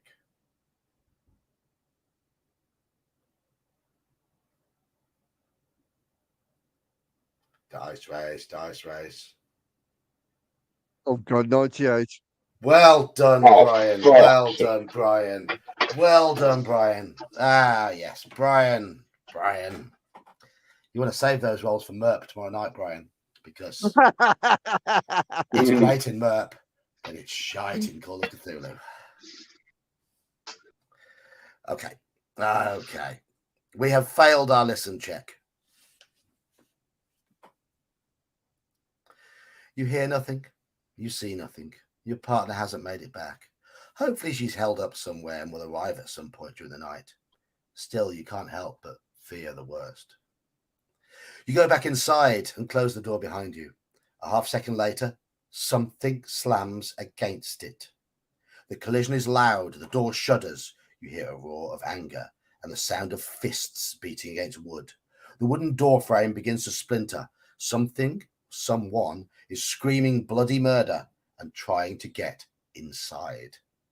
Right, here we go. Do we try to secure the door? Do we grab something to defend ourselves with? Or do we try and hide? Secure the door. Secure the door. Yeah. Grab something to defend ourselves with or try and hide. Secure It worked the last door. time. Secure the door.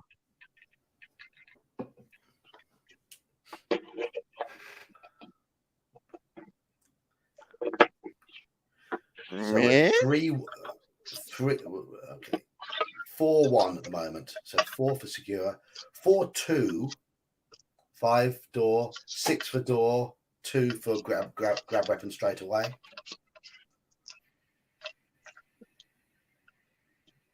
Secure the door, man. We are securing the door first. Secure the 3-7. door. We have been here. We have been here. You dart to the kitchen and grab one of the chairs. You drag it to the door and wedge it under the knob. Oh. It holds everything in place as the stranger continues to screech and smash his way inside. You can feel the walls shake with every blow. You step back, praying that the door will hold. Chat. 3, 2, 1. Dice race. I like this. I can imagine all these people around the world suddenly grabbing deep centaurs and flinging them and going. 23. Alakar comes in with a Bravo. 23. That was a strength roll, and that's a pass. 238. 238. The chair locks itself in place under the door. Alakar, you cheater. You see the wood flex and bulge with each strike. You haven't stopped your attacker, but you've slowed them down. You glance around the cabin again and frantically reassess your options. You have bought yourself extra time. Apply a bonus D10 to your next roll. So what do? Try and find ourselves something to defend ourselves with, or try to hide. Now we grab a Now get the weapon. weapon. Now we grab the weapon.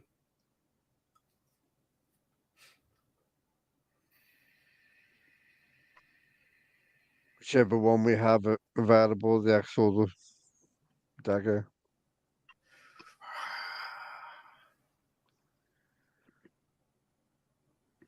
So I know we put something in the boot.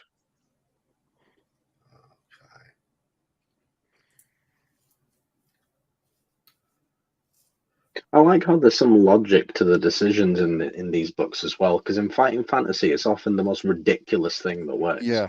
Yeah, there's definitely some logic in here. It is set in a version of the real world. What is our Thaco? Well, we have a fighting brawl of 55, which is not too bad. Okay, something to defend ourselves with. 2, 4, 1. Okay. You search around for something, anything to defend yourself with. Okay. Oh, I thought lumberjack would be the option here, but no, it isn't. No, we don't have any alternative clothing. We haven't got in case of emergency ticked. Razor sharp, we have got that. Close to hand, we haven't got that. Oh, the temporal dagger.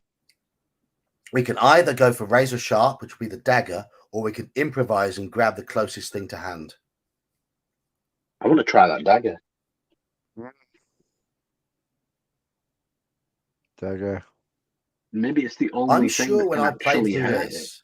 I'm sure when I played through this, I had the option of lumberjack, which allowed me to pick up an axe to use. I feel like that was on Alex's playthrough. Yeah. May have been. No, I played as Charlie. And I'm going to show you the picture I ended up with. Let me show you the picture I ended up with. Rather nice one. I think you'll like this one. If I can find it. There we go. Whoa. Oh, Nice. yes. Okay. Oh, yes. Yes. That was a result of the axe.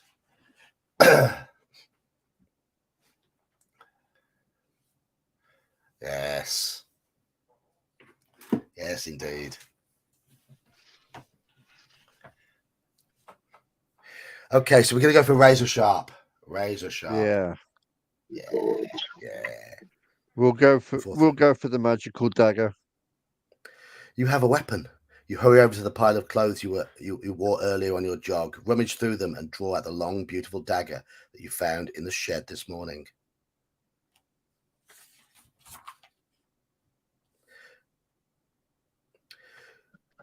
You grip the hilt of the ornate dagger. It feels powerful.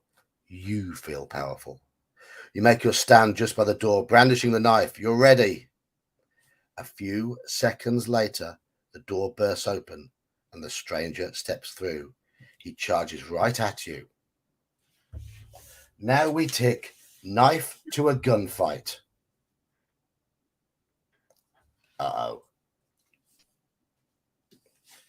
Go to 259. Sounds The like a stranger fair is fight to me. The stranger is bigger than you. He is crazed, wild, and violent. He thrashes with empty hands at the air around him as he crosses the room in large, rapid strides, closing the distance. Do we try and get out of the way, or do we attack him as he approaches? Attack as he approaches, because we've got +10, haven't we?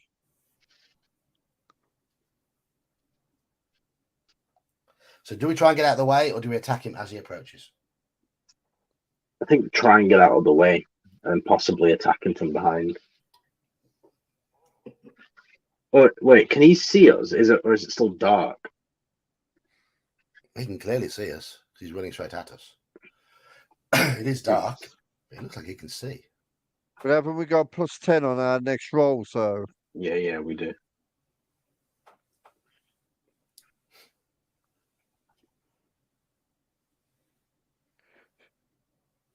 But 2 votes for getting out of the way. Iman said getting out of the way. Joker wants to stab him. So that's 3-1. well, it is a magical sword. It is a magical dagger. Good evening, No Saurian. How are you doing? Roland reckons get out of the way. So 4-1 now.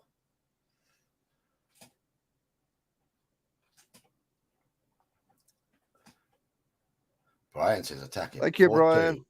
Oh, Daniel said murder, death, kill. So I'm taking that. So that's going to attack him, isn't it? So 4-3. Yay!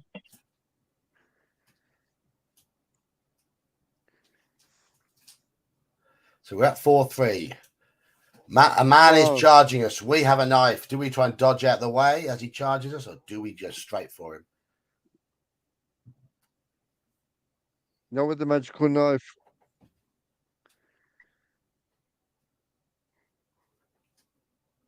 We think it's magical. Well, if one Kelsey? side shows us old and the other side shows us young, what else can he do? No, Saurian, do you want me to go into details as to what my Christmas was like?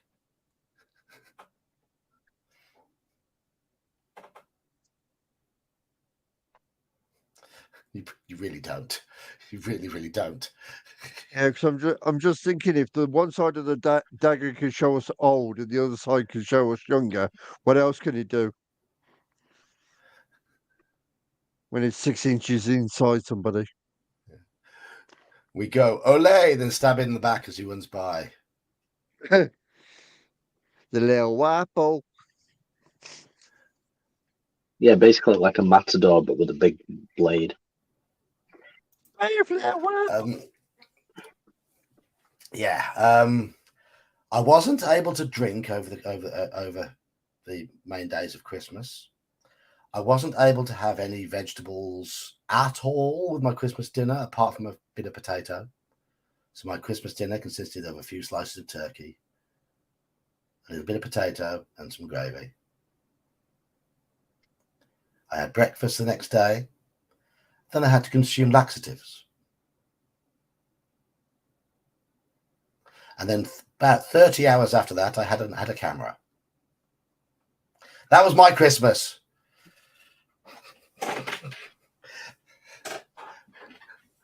So, wonderful, isn't it? Wonderful. But no, the kids had some good presents this year. I say the kids, they're 19 and 16. But my son is going on an educational trip to North Africa. And his Christmas present was £500 towards his trip. he's saving the rest of the money himself through his job. He does 2 paper rounds every morning, come rain or shine. He's putting the money away to go to Africa for 2 weeks. Top Fair laugh. play to him. Fair play to him. So he also had a PS5. Ah, yes, he can join me. Yes. Something. He's got a war game with it. I can't think what the name of it is. Okay, right. I think we've just won here. My son doesn't play RPGs now. No. Sadly. Unless you call Red Dead Redemption an RPG. He did play that. Well, it's Oh, technically classed as one. He got the latest Assassin's Creed one, the one set in Arabia. Mirage. Is that the one? Yeah. He got that, and he got a war game as well. But he likes his Assassin's Creed. He's into his history, so he loves the Assassin's Creed thing because they're very historically based. Assassin's Creed taught me more about history than school ever did. I can tell you that Absolutely. for a fact. They got him interested in history, and he's doing it for A level now. I think he got a grade 8 or 9 in his GCSEs, isn't it? Yeah, but but for reference notes, I don't think Assassin's Creed comes into credit your references. No.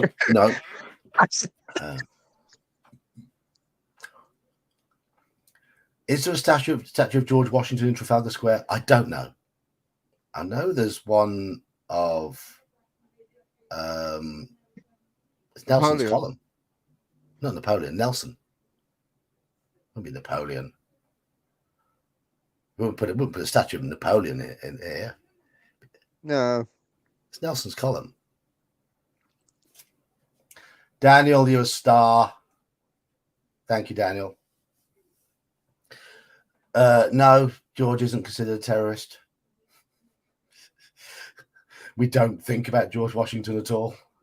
I'm sorry to say. We don't, do we?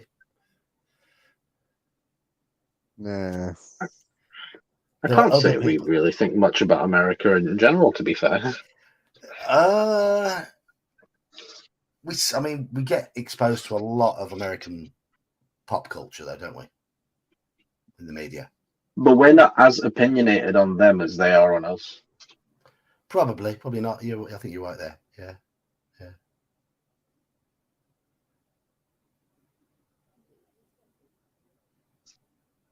Oh, that is for my lad. Okay. I'll when I find out whatever it is. It actually means I'll give it to him. So yeah. So are we running or stabbing? Well, by one vote, I believe dodging out the way has won. Okay. Oh wow. But no, we are. Dodge out the way. I mean, we encounter American sort of pop culture. We hear what's going on in America all the time on our own news networks and whatever. So, but in general, we just shrug and go, "It's America. It's America." Well, yeah, I kind of wanted to say that, but I wasn't sure if that would be offensive or not. It's like, yeah, that's what we do. It's just America. The news in general prefers to let the whole of UK know what shit's going down around the world, apart from concentrating on what's going on around us. Yeah. That's a good point. But no, yeah. But I mean, I think we Brits these days, I think we are shruggers. We just go for most things, and then always have been, and we put the kettle on, don't we, and have a cup of tea. Yeah. We're up at the door. Has the world ended? No. Oh well. Better luck tomorrow. Put the kettle on. You putting the kettle on? Literally anything happens, put the kettle on. Put the kettle on. Put the kettle on. But get along. Make Get us a along, break. mate. Wake up in the morning, open the curtains. Has fallout happened? No. Okay, back to bed.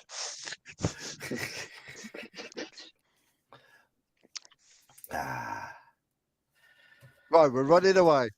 Yeah, Apparently. right. Yeah, we need to do something. we're dodging, aren't we? We're dodging, in it, dodging. Non-exciting Okay, try and get out of the people running way. away. Okay, you weave sideways and try to slip out of the stranger's reach. Dice race, chat.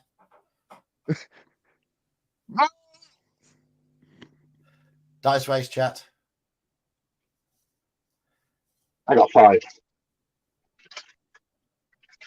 You, I said chat, not you. No, fuck. Weaving 70. Yeah, the thing is, Halakar, we're not easily offended. It's difficult to offend most Brits. So Born before Well, the 90s. and I think the reason for that is because when you're really good mates with someone, you sort of just take the piss out of them anyway, and they just sort of take the piss Yeah. back. we do. Yeah. I mean, long as you're born before the 90s, you're okay. Anything after that, then you'll offend them. But yeah, Iman's born in '94, I believe. That's right. Yeah. Yeah, okay, though. yeah, I'm okay. yeah. But you think like an old man, Iman. That's the thing. You're not typical. I think it's 2000 is really the turning point. The fact that people born in 2000 are adults now is crazy.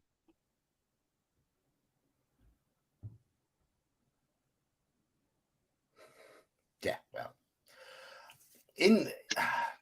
I think a lot of people in Britain still tut at excessive crudity, don't we? A bit. We're not. Well, I think Joker's shaking his head, but there's quite a few Brits who, if there's too much crudity, we go tut tut tut. But then behind closed doors, we're like we're rude as hell. Oh yeah, we lapped that shit up. Yeah. Yeah. I mean, I never found Burning Manning. Manning funny, but No. give me Chubby Brown any day. But yeah, No, but it's one of them things. Like, if you see like a couple arguing in public, you'd be like, but like if you saw that like on TV, you'd be like, oh, that's fucking hilarious. Yeah. But we get sort of embarrassed for people, don't we, if we see them arguing in public? Yeah, it's like second-hand embarrassment, like cringe almost. Yeah. That's how we tend to be. 70. 70. Anyway, okay, we failed our dodge check. 276, 272. That's a failure. No. What was our dodge? Oh yeah, our dodge is only 30. Now. Don't fucking die now, please. You try to duck out of the way, but one of the stranger's thick, meaty fists catches you in the jaw. You feel your teeth loosen and something at the back of your jaw crack, and you tumble sideways. The stranger bellows in celebration. You steady yourself and see him approaching again, fists flailing. You realize with a start that during the scuffle, the two of you swap positions. You're now between him and the door. There's no way you're staying. You spin around and sprint away from the cabin, out into the woods. The stranger's howls of fury grow fainter as you vanish into the night. Okay. Oh, we had the bonus. We had a bonus. Somebody roll me an extra D10, please. One person. First D10 that appears in here. Roll it. Just roll me a D10. Anybody.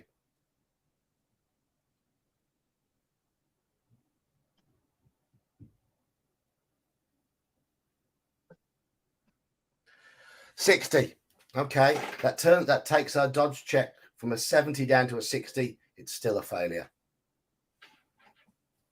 Oh, I thought it was a +10, not a -10. No, you roll the 10s dice twice and pick the best one.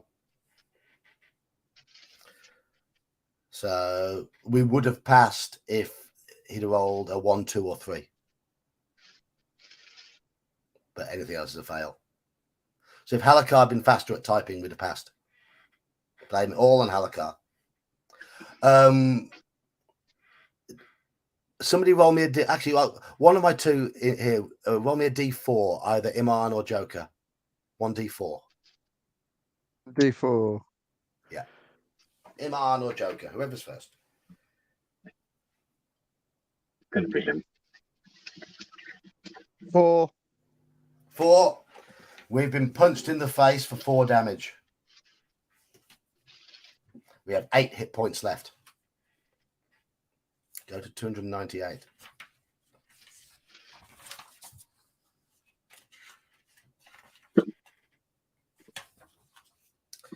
You dash out into the night, running as far and fast as your body can manage. The cold air burns your lungs. The surrounding trees sound alien as they rustle, making you all the more terrified. Every few minutes, you emerge from the trees to a section of dirt road. You keep praying that you'll see your partner's car arriving, but deep in your soul, you know it won't come. After almost an hour of mad flight, you come to a crossroads. You recognize it from your journey up to the cabin. You're not sure which direction leads to the highway and which leads deeper into the woods. The forest feels inescapable. No, we don't get to stay and finish him. He beat us up. Okay, I want somebody in chat to roll this time. Somebody in chat, roll me a D100, please.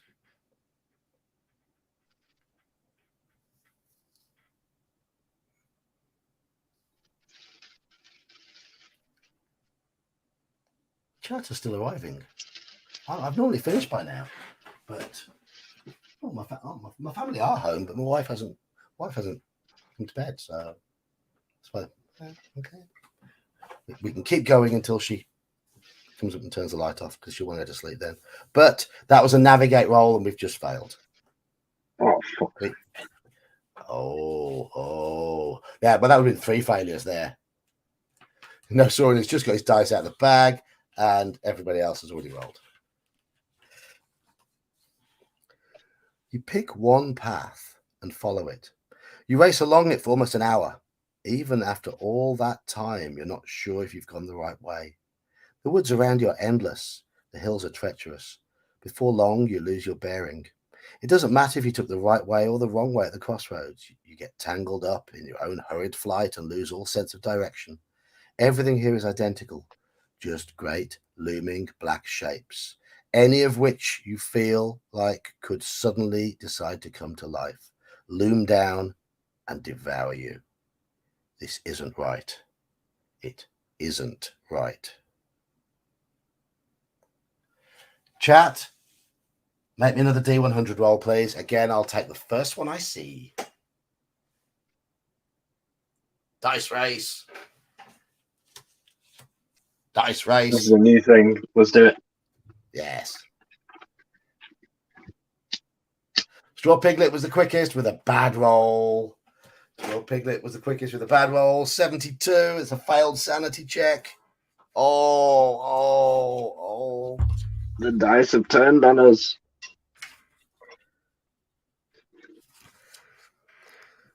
You scurry in one direction, then the other, desperately trying to find some kind of landmark you can use to orientate yourself. You find none. Panic threatens to overwhelm you. The fear only makes you search faster. Aimless or not, your wandering exhausts you. You're also beginning to get seriously cold. Before long, you need to take a moment. You lean against a tree to catch your breath.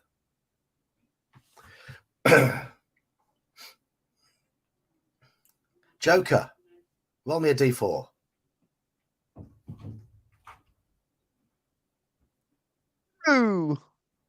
2. That's 2 points of sanity lost. We're still not at the dodgy threshold. If well rested, is well rested ticked on our sheet? Oh, no, it isn't.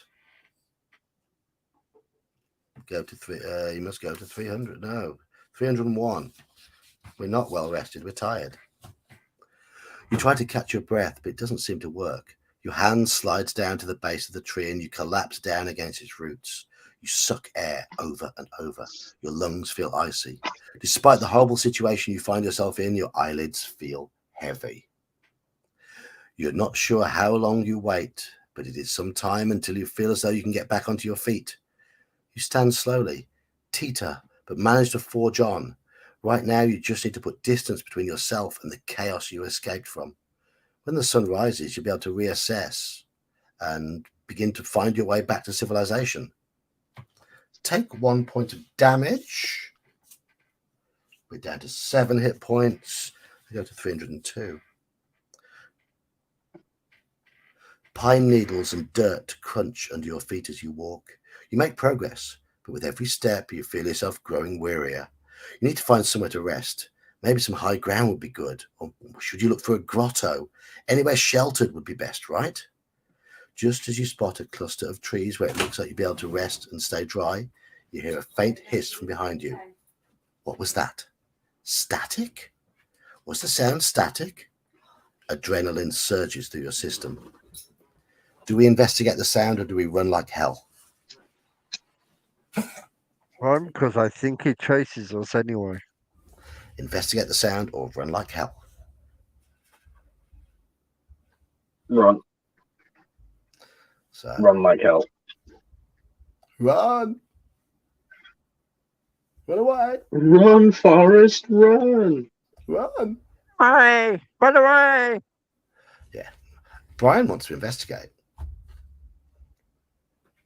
Yeah, Oh, Mr. no. 98. We'll listen to you, won't we? You're the one who put us in If the I situation, remember Mr. rightly, James. if we do the other option, he ends up chasing us anyway. Yeah, I think so. No, you don't stop to think. You take off at a sprint and race into the forest. You resist the urge to call out for help because you know that none is coming.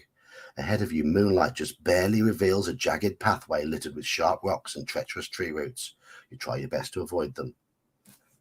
Fully charged is ticked.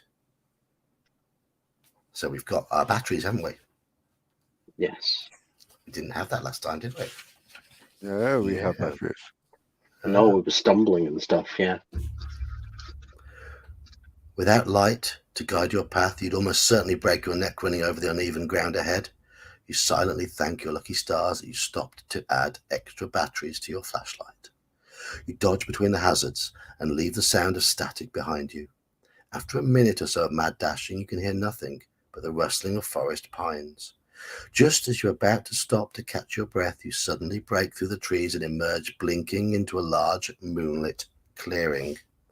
Without the pine trees hiding the light, you can see much more clearly here. The clearing you've wandered into isn't very large, but somebody has still set up inside it. You see a small tent next to a dormant fire pit. Maybe you found help. Familiar faces ticked. Oh, yes. The video. We've I seen wonder who this campsite person could be. before. Yeah, we've seen this campsite before.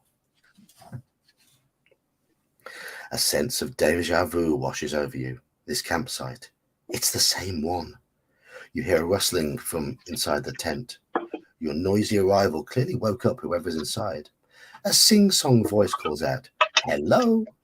Your stomach sinks. You recognize that voice. The tent flap unzips, and the same man steps out. He's even wearing the same clothes.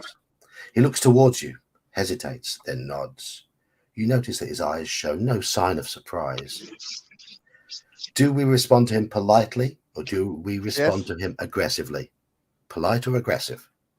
Polite.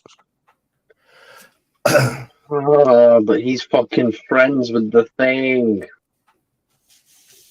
Or is he? He is.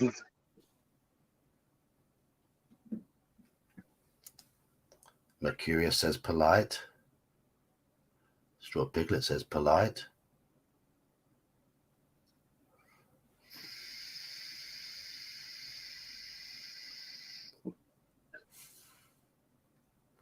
We've got two polite, polite. two aggressive. You two are going back in for polite. I'm taking Daniel's pull my 45 as aggressive. He's pulling out everything he could. So we're 4-3 towards polite at the moment. From the gun shop, Straw Piglet. Certainly not from Pornhub.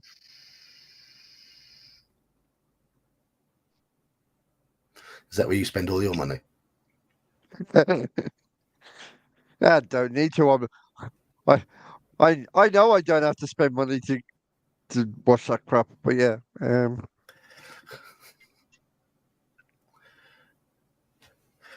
No Saurian is waiting for Brian. But Brian says polite. So we're at 6. That's 6 polites now. We're at 5 polites.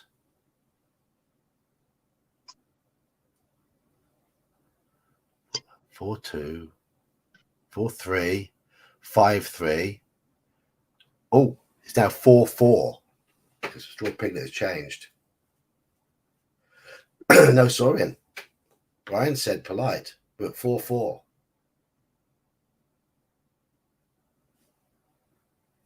Are you changing from your Lee Baker said, oh, we're 5, 4 now for aggressive.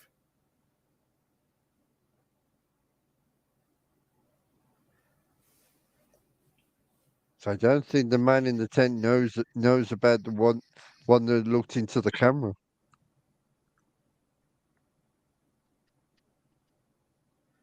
That it's the same dude. Aggressive. 286. No Saurian has confirmed the aggressive there. 286.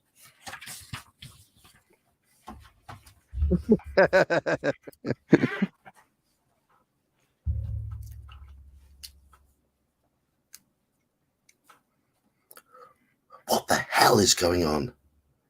Please calm down, the man says, holding his hands up defensively. Please. Calm? Screw you. Tell me who the hell you are. He pauses and licks his lips. I'm the one who can hear it. What the hell does that mean? The child, he says. It speaks to me. You better start talking some goddamn sense. The child of the forest, he says. When it weeps, it sounds like static. You fall silent. The man smiles, nodding. You've heard it too, haven't you? You hesitate. 285, because we're playing as Charlie. Charlie, he says. You freeze. How in the hell do you know my name? The child told me. It just wants a family, Charlie. That's what we can give it. All of us. The voice in the static, you ask? It wants a family? The child. Yes. Okay, we're going to be coming back to this one a few times. Ask it what the child is. Ask more about what the child wants. Ask how the stranger knows all of this. Ask if he's the man we've seen around. Oh, those are the 4 to start with. Okay. What is the child? What does the child want? How does the stranger know this? Or is he the man we've seen around? I'm thinking of trying to ask the same questions as we did last time in a different order. Yeah, we asked all How this does last time, he didn't we, know as all Alex? this, I'm thinking? So we've got 1 vote for ask what it is. Halakar's asking what it is as well. You're saying, how does he know this?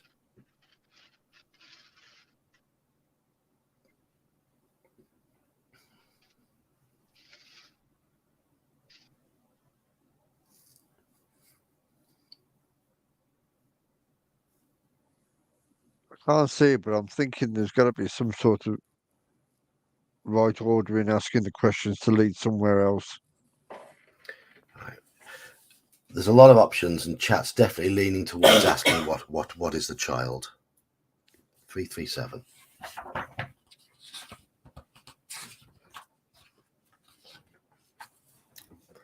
You keep calling it a child, you say. What exactly is it? The man smiles. Something ancient. I know, a strange name for one so old. I believe it was birthed from Mother Earth herself. It exists alone in the wild places of the world. It's lonely and it's aching. Go back to 285. Okay, we've got the choices again. What does a child want? How does he know this? Or is he the man we've seen around?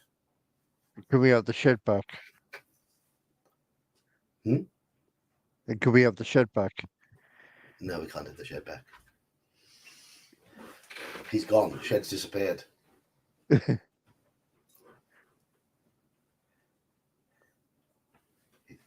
You He's know, had a he's racking waste his time. Iman's had a disconnection.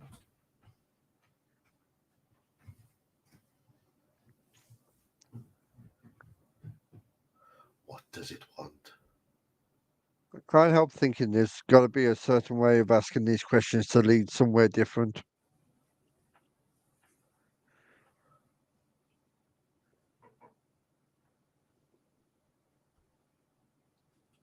I'm not sure there is. We know it was a family.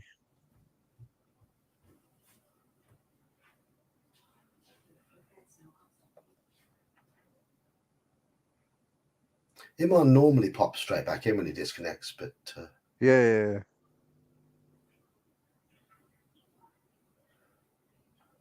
I'm guessing maybe his phone. He plays on his phone when he's out in his shed, so I wonder if his phone needs charging.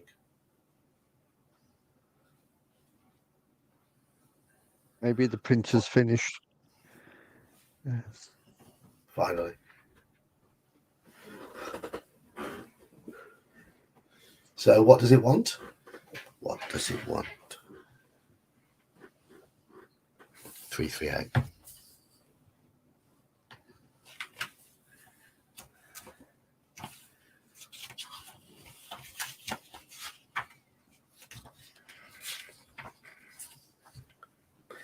The child, you say? It wants a family? The man nods. It's spent uncountable years alone. It sees past, present, and future. It has tried so desperately to adapt to the technology of our world, but it's failed.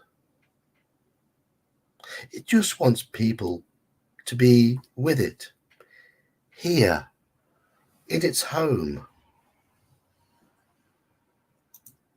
Iman's plugged his phone in. Hi. Yeah, my phone died. Sorry. Hey, Okay, got two more questions. Ask how the stranger knows all this, or ask if he's the man we've seen around. There's no how do we kill it question. It's not there.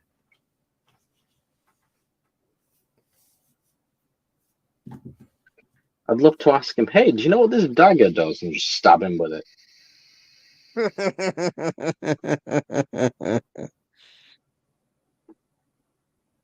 I'm hoping these lead somewhere slightly different after all these questions because we have the dagger. Yeah, me too. Where's your wallet? 2-1 at the moment. Has he been boozing? Hmm? Has Jake been boozing? Yeah, I think that's about 4 points. He's had some points. Yeah, I bought them. Yeah. Yeah, about 4 something. Mhm. Is he a bit wobbly? No, just his ears are ringing. He's been boxed everywhere. He's a little bit, but not. Bless him.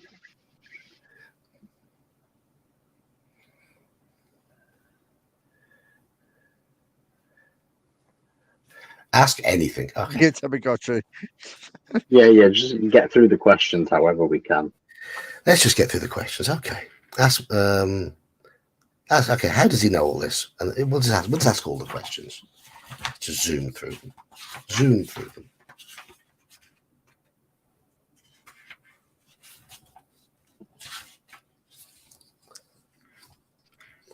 It's a burden, this knowledge. The man smiles. I came to this place years ago. I brought my camera.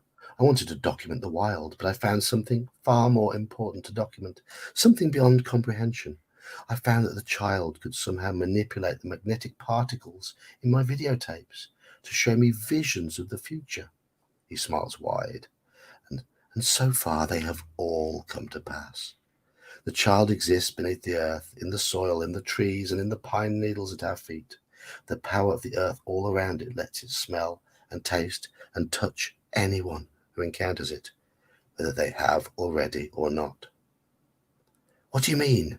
You ask. It sees the future. For the child, there is only now, and now is everything all at once. It's why it was waiting for you, he says. In my time here, the child has shown me many things, all stored in my tapes. I've kept them and labeled them and tried to categorize them as best as I could. And we've seen them. So, is he the man we've seen around? You? Are you the guy I've seen around? He pauses, thinking. It may have been me, or rather, a version of me. What? I've given myself to the child, he says. I'm in its family now. If it wishes, the child can take my form. Indeed, the child takes many forms, those of its victims past and future. Now we have other options. To tell the man, do we tell him he's talking nonsense, or do we ask him how we can leave safely? So tell him he's talking nonsense, or ask how we can leave.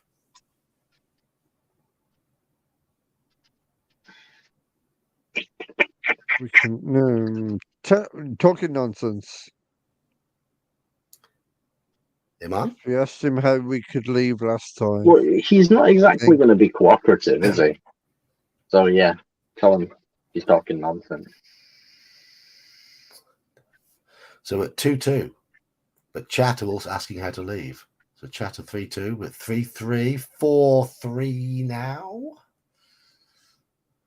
4-3 towards leaving. 4-3. 1, 2. 5-3 towards leaving. Only Daniel's agreeing with you two. Everybody else wants to get out of here. I do worry about some of these chickens. Oh, Give up, Marcus. Mercurius takes us to 4-4, but then Roland takes us to 5-4. So 5-4 towards leaving. Anybody else like to vote? People learn nothing about films. We don't get anything from running away.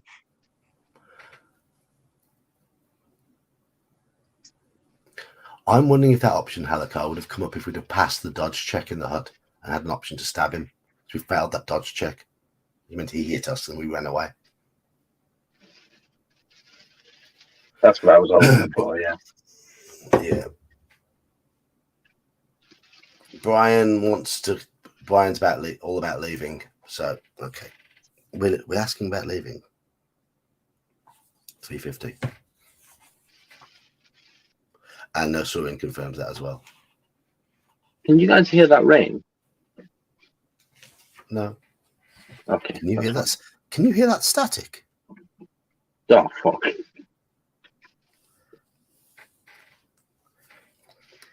How can I get out of here? The man furrows his brow. You mean leave? Yes, you say. I want to get out of here and go home. I never want to come back here, ever. The man shakes his head. I'm afraid it's too late for any of that. The child has chosen you. It awaited your arrival for so long. You shake your head. I don't care. I'm not staying. You turn and make to run, just as a familiar voice rings out. Wait! 280. 280. You spin around. There, standing on the edge of the clearing, is Alex. Her clothes are flaked with mud and dirt. There are twigs caught in her hair, but she's here. She's alive. She's smiling at you. Honey, she says, it's okay. Do we run to Alex with open arms or do we hesitate? We hesitated last time. We know it's not Alex, but we need to run. We need to run to Alex and stab it to kill it. Weirdly enough, I was thinking the same thing, but I don't know if that's the play. Well, we didn't have the dagger last time.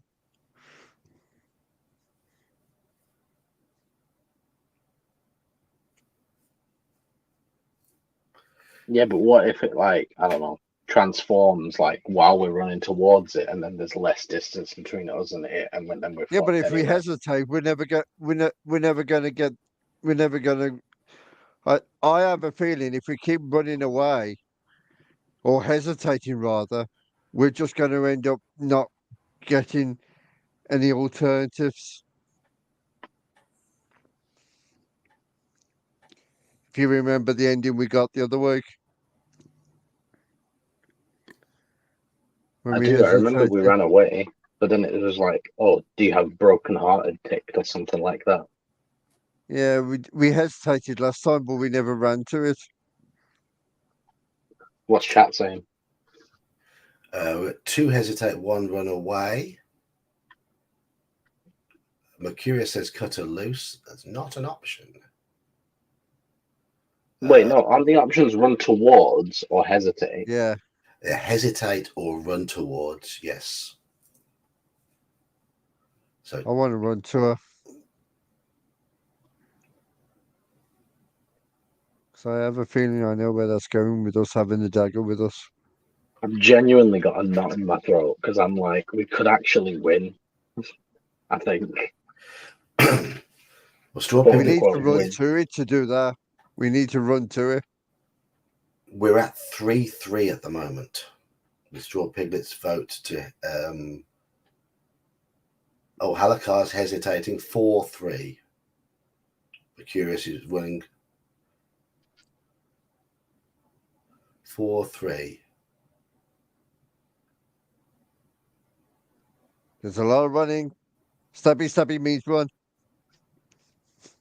Yeah, well, I've already got that vote. 4-4. We're at 4-4. What does it have You to two be vote. me? Yeah, it does. Yes. 4-4. I don't know. Go on, fucking go hell. for it, Emma. Alright, Run, gun go to my for it. head. Alright, run towards it. 5-4 towards running towards it. You were this indecisive when making your character as well, weren't you, at times? Oh yeah. Yes, you were. Yes. These are the hard decisions in life, let's be honest. You dashed across the clearing and cling to Alex. Oh my God, I've been so worried. You hold her close to you. Is broken-hearted? No, broken-hearted is not checked on the sheet. Go to 242.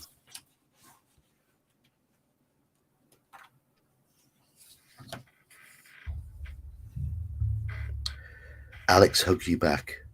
I know you have. Don't worry. Everything's going to be okay now. We're all together now. You feel Alex's hand stroking at the back of your head.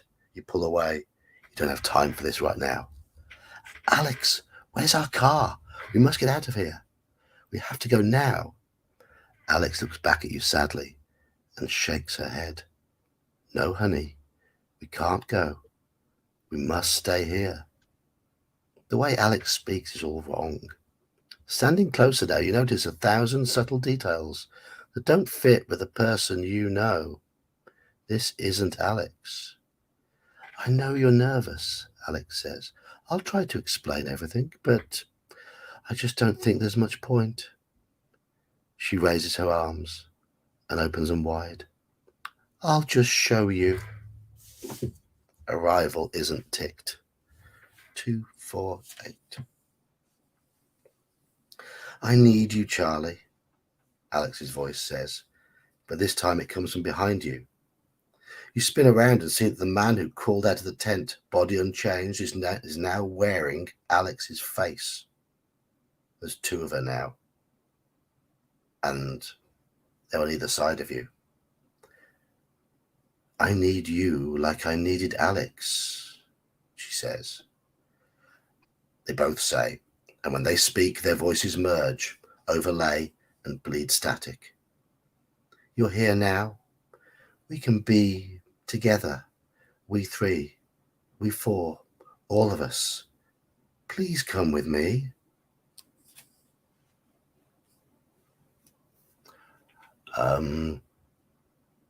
That's the one Let's have for a the one with the face. They all say that. Everything says it. Yeah. Okay. I want a dice roll from chat, please. First dice roll I see. Be quick. Be quick. Please don't fuck it up, guys. I'm telling you, please. First dice roll I see. Roll some dice. D100. Oh, two. Piglet. Okay, that was a sanity check, which we passed. Okay. Do we agree to stay with her, or do we refuse? Stay. You agree to stay? Refuse. You refuse. Do we agree How to else are we stay? going to stab her? I'm not staying with Cthulhu. Do we agree to stay, or do we refuse, chat? Refuse that shit, guys.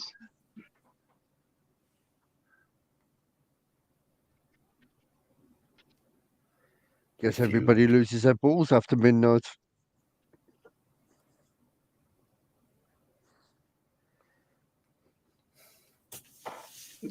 Bro, if you accept and stay, she's just gonna fucking engulf you and merge with you or some shit. Like, no, get out of there.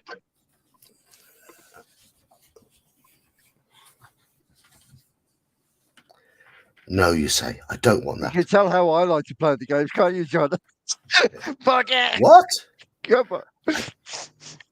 I don't care what you or anybody else says about the child. I want to go home. I want to leave. And you see your partner's face fall. I'm sorry, honey. I'm sorry. I couldn't make it painless. Her face bulges. Pine needles sprout from her cheeks and emerge covered in blood. Her mouth opens and a thick, fleshy tentacle laced with pale blue veins and coated in saliva unfurls. You hear her voice screaming. The child is given form. From its flesh emerges a true manifestation. A dozen more voices join the noise. They're laughing, they're shrieking, and they're crying. They're chanting something, a name. They repeat it again and again. Ushtika, Ushtika. She steps closer. Clothing sloughs away from her body as the chest spills open into a sphincter-like maw from which echoes a horrid, swarming hail of static. Okay. Run or fight. Right. Joker wants to fight. Run or fight. Only because we have that dagger. Fight. Okay, we've got 2 votes for fight. Run or fight. It's the only reason why I wanted to stay in the first place. Then we could have killed her before she changed. Possibly.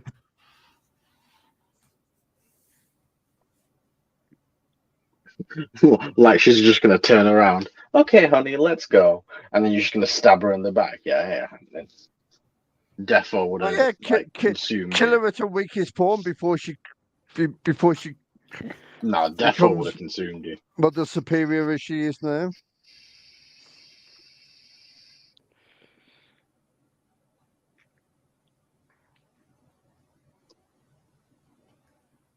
Okay.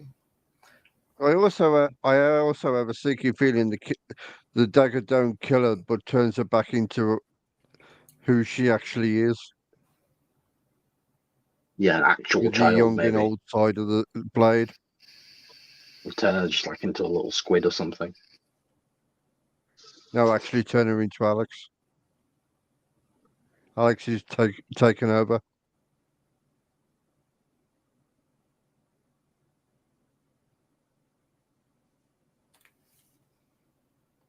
Halakar, that would be impossible. Absolutely impossible. Because you know, whatever story you've got planned out, your players will tear it to pieces and do something different. Oh, yeah, I know.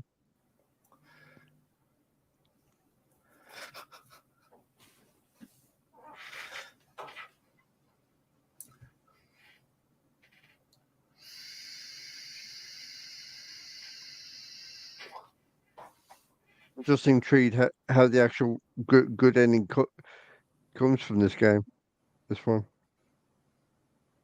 So we were on 4 to fight. We've got a couple of runs.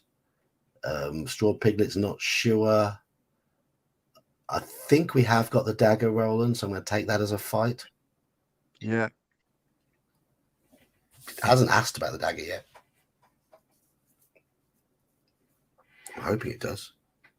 Let's just fight. Okay. Whatever this thing is, it isn't your partner.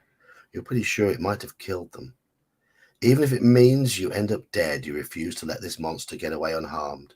As the horrific mutation proceeds, you lunge forward and attack, striking wildly with all your might. Chat. Rolling race.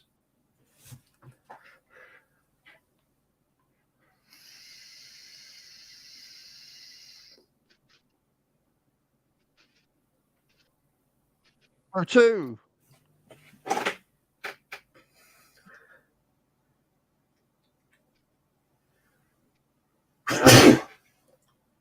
Excuse me. Bless you. We have a 2. Followed by oops 14. No, 14. O2 was first by Piglet. Hold on. Excuse me. Hangers on that. Bless you. Right. Okay. Right. Whether I take the 2, the 4, or the 30, 14 or 38, it doesn't matter. All of those are successes. It was a fighting brawl check. Cool. It's just Piglet was first on the list. Yes. You land a solid blow right against the monster's face, the face it stole from your partner. Your strike splits the flesh and it rips away into nothingness. The creature itself is completely unharmed. How could you possibly hurt it? It is an erupting, mutating beast. But in one moment you strike it, you take back some measure of control.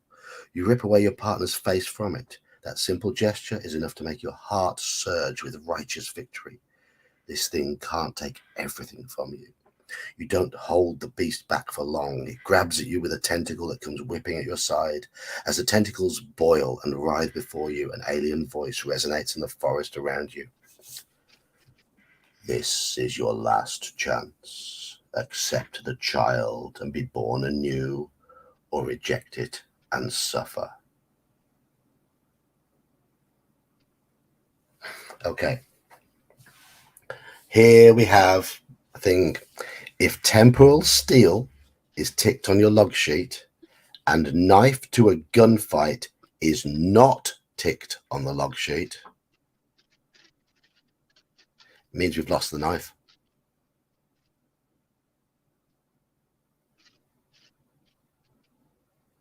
That's annoying because we have both of those ticked. Yeah, we had gun.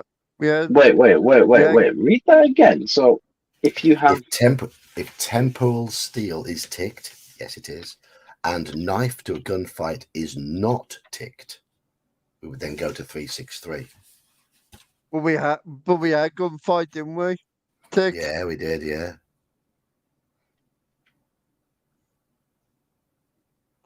We had them both ticked. But we never hit him with a knife, did we? no, Failed the dodge check. does that mean we still have the knife then? Yeah, we didn't lose it. We didn't actually try and stab him with it, did we? No. I was Dodged just out the that's way. why I wanted you to read it again because I was like, wait, Yeah. hang on. So We've got them both ticked. we shouldn't have.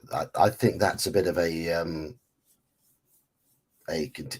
continuity So error. temporal steel is checked, which means we picked up the knife. That's okay. But then it Yeah, says if knife to a gunfight is not ticked, then we lose the Yeah. knife. Yeah. So we do have that ticked, which means we don't lose the knife. No, it says, and if knife to a gunfight is not ticked, we can go to It is 363. but it is ticked. What's the option? What page do we go to with it being ticked? We can either accept or refuse the offer. There's no, Yeah. there's no page to go to with both of them ticked.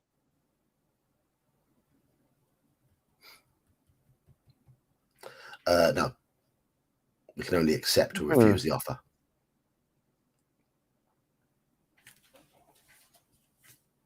So like I say, we had them both ticked, Mm-hmm. and I don't remember it ever saying we dropped the knife, well, the dagger. We dodged and got a really punch in the confused. jaw, but that was about it. Didn't say we didn't say we dropped the knife or left it behind.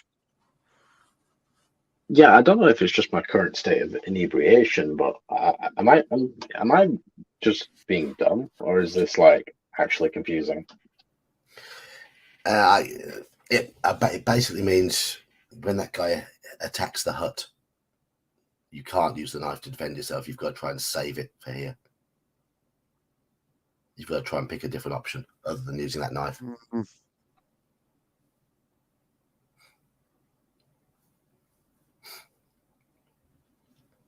Anyway, So we have the options.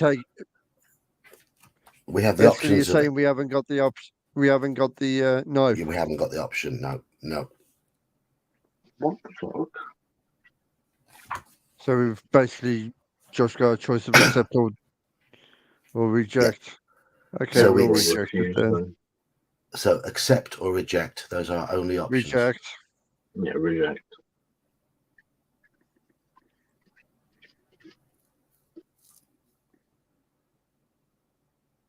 Reject. See what the worst option is. Just reject it.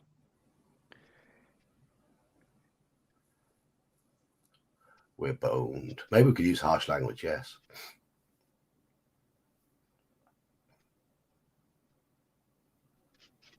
Accept or reject. Oh, well, Straw Piglet says accept. Reject.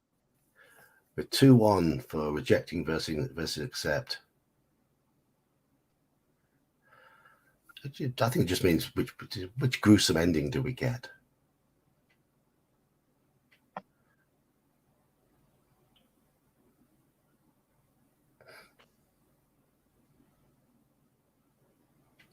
Reject. Okay. The rejects are coming in.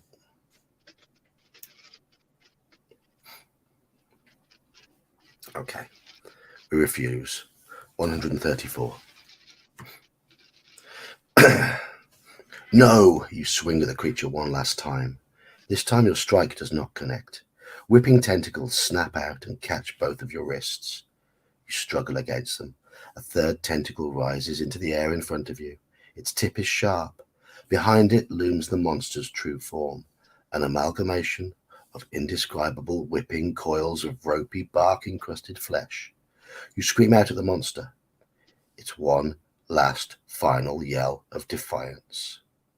The third tentacle shoots forward and plunges into the center of your chest.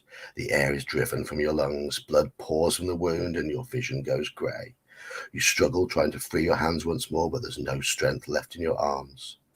The final image you see before everything turns dark is fading, crawling, static. Then nothing. The end.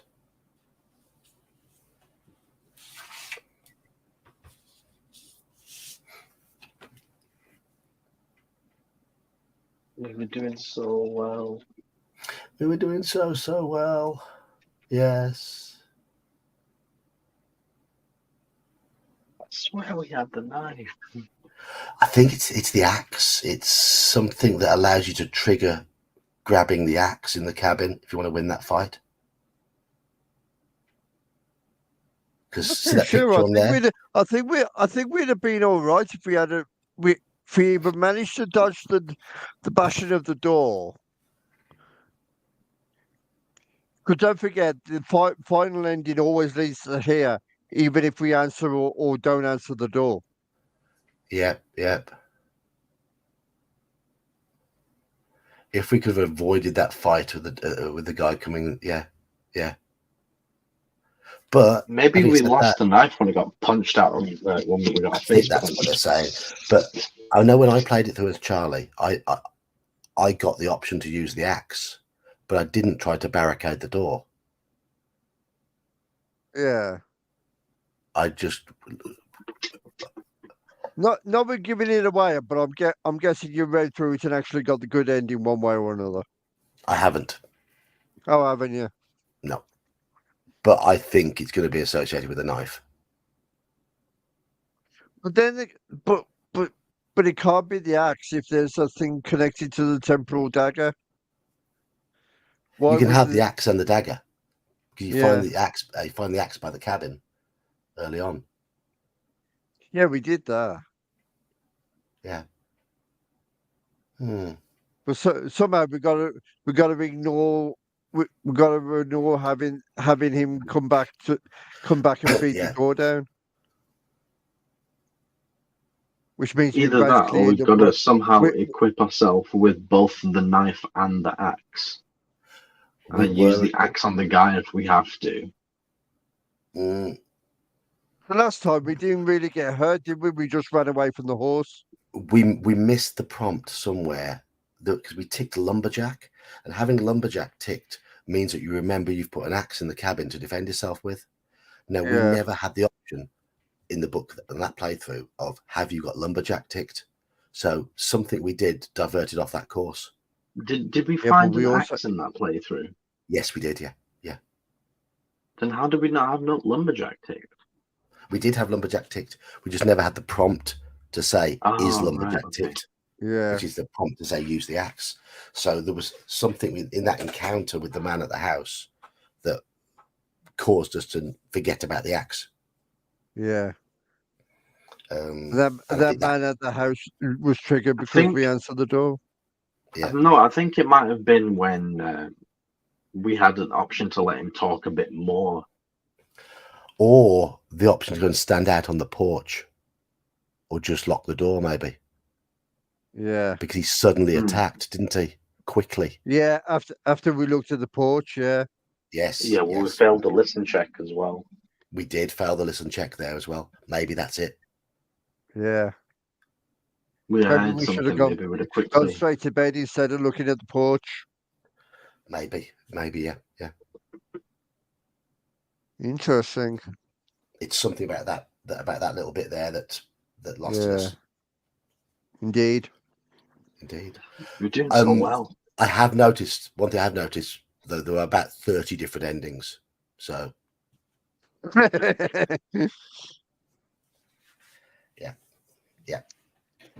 right.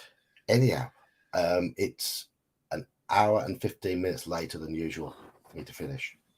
So I will check to see how much the conversion rate is for Hungar's $5 because he's given that to my lad for his trip. Yes. So it's probably be about £3 or £4, but it's all something. So but I'm gonna have to go to bed because I work in the morning. So I was going to say, talking about choose your own adventures. When when Hero Quest was first a big thing. Yeah. The actual board game. Did you ever know about or realize they'd done a series of that was the start of the Choose Your Own Adventures? Well, I know it started in the 80s, way before that, but Hero Quest had quite a few Choose Your Own. I didn't know about those. No. Yeah. Oh, Hero Quest Might be had quite a few Choose Your Own Adventure books on the success worth- of having the game. might be worth looking into for the future, but I have got to go to bed. So Yes, indeed. thank you, Joker. Thank you, Iman, for joining me for the You're welcome. Thanks for having me. a longer stream than usual. Thank you, everybody in chat as well, for getting involved. It's been a good. I like this book. I think yes, there are a few moments where there's slightly, but generally the logic's pretty good. I think it's a good one. I think it's good. Yeah, Happy New Year to everybody because it is going to be New Year's in couple of days. So, right. Cheers all. I'm going to end the stream now, but thank you everybody for taking part, and I'll see some of you in Discord tomorrow night for our game, and the rest of you I'll see on Wednesday. Cheers all. Happy New Year, everyone. Yeah, I'm running MERP tomorrow night, Daniel. So I can't run the game in the afternoon. I can't run the early OSE session come at work. I can run the MERP session with the 7 o'clock one. So hopefully see you then. Yes, as Halakar says. If you don't want to visit from Ace Eric, don't forget to like the stream. But I've got to go. So good night all. Thank you, everybody.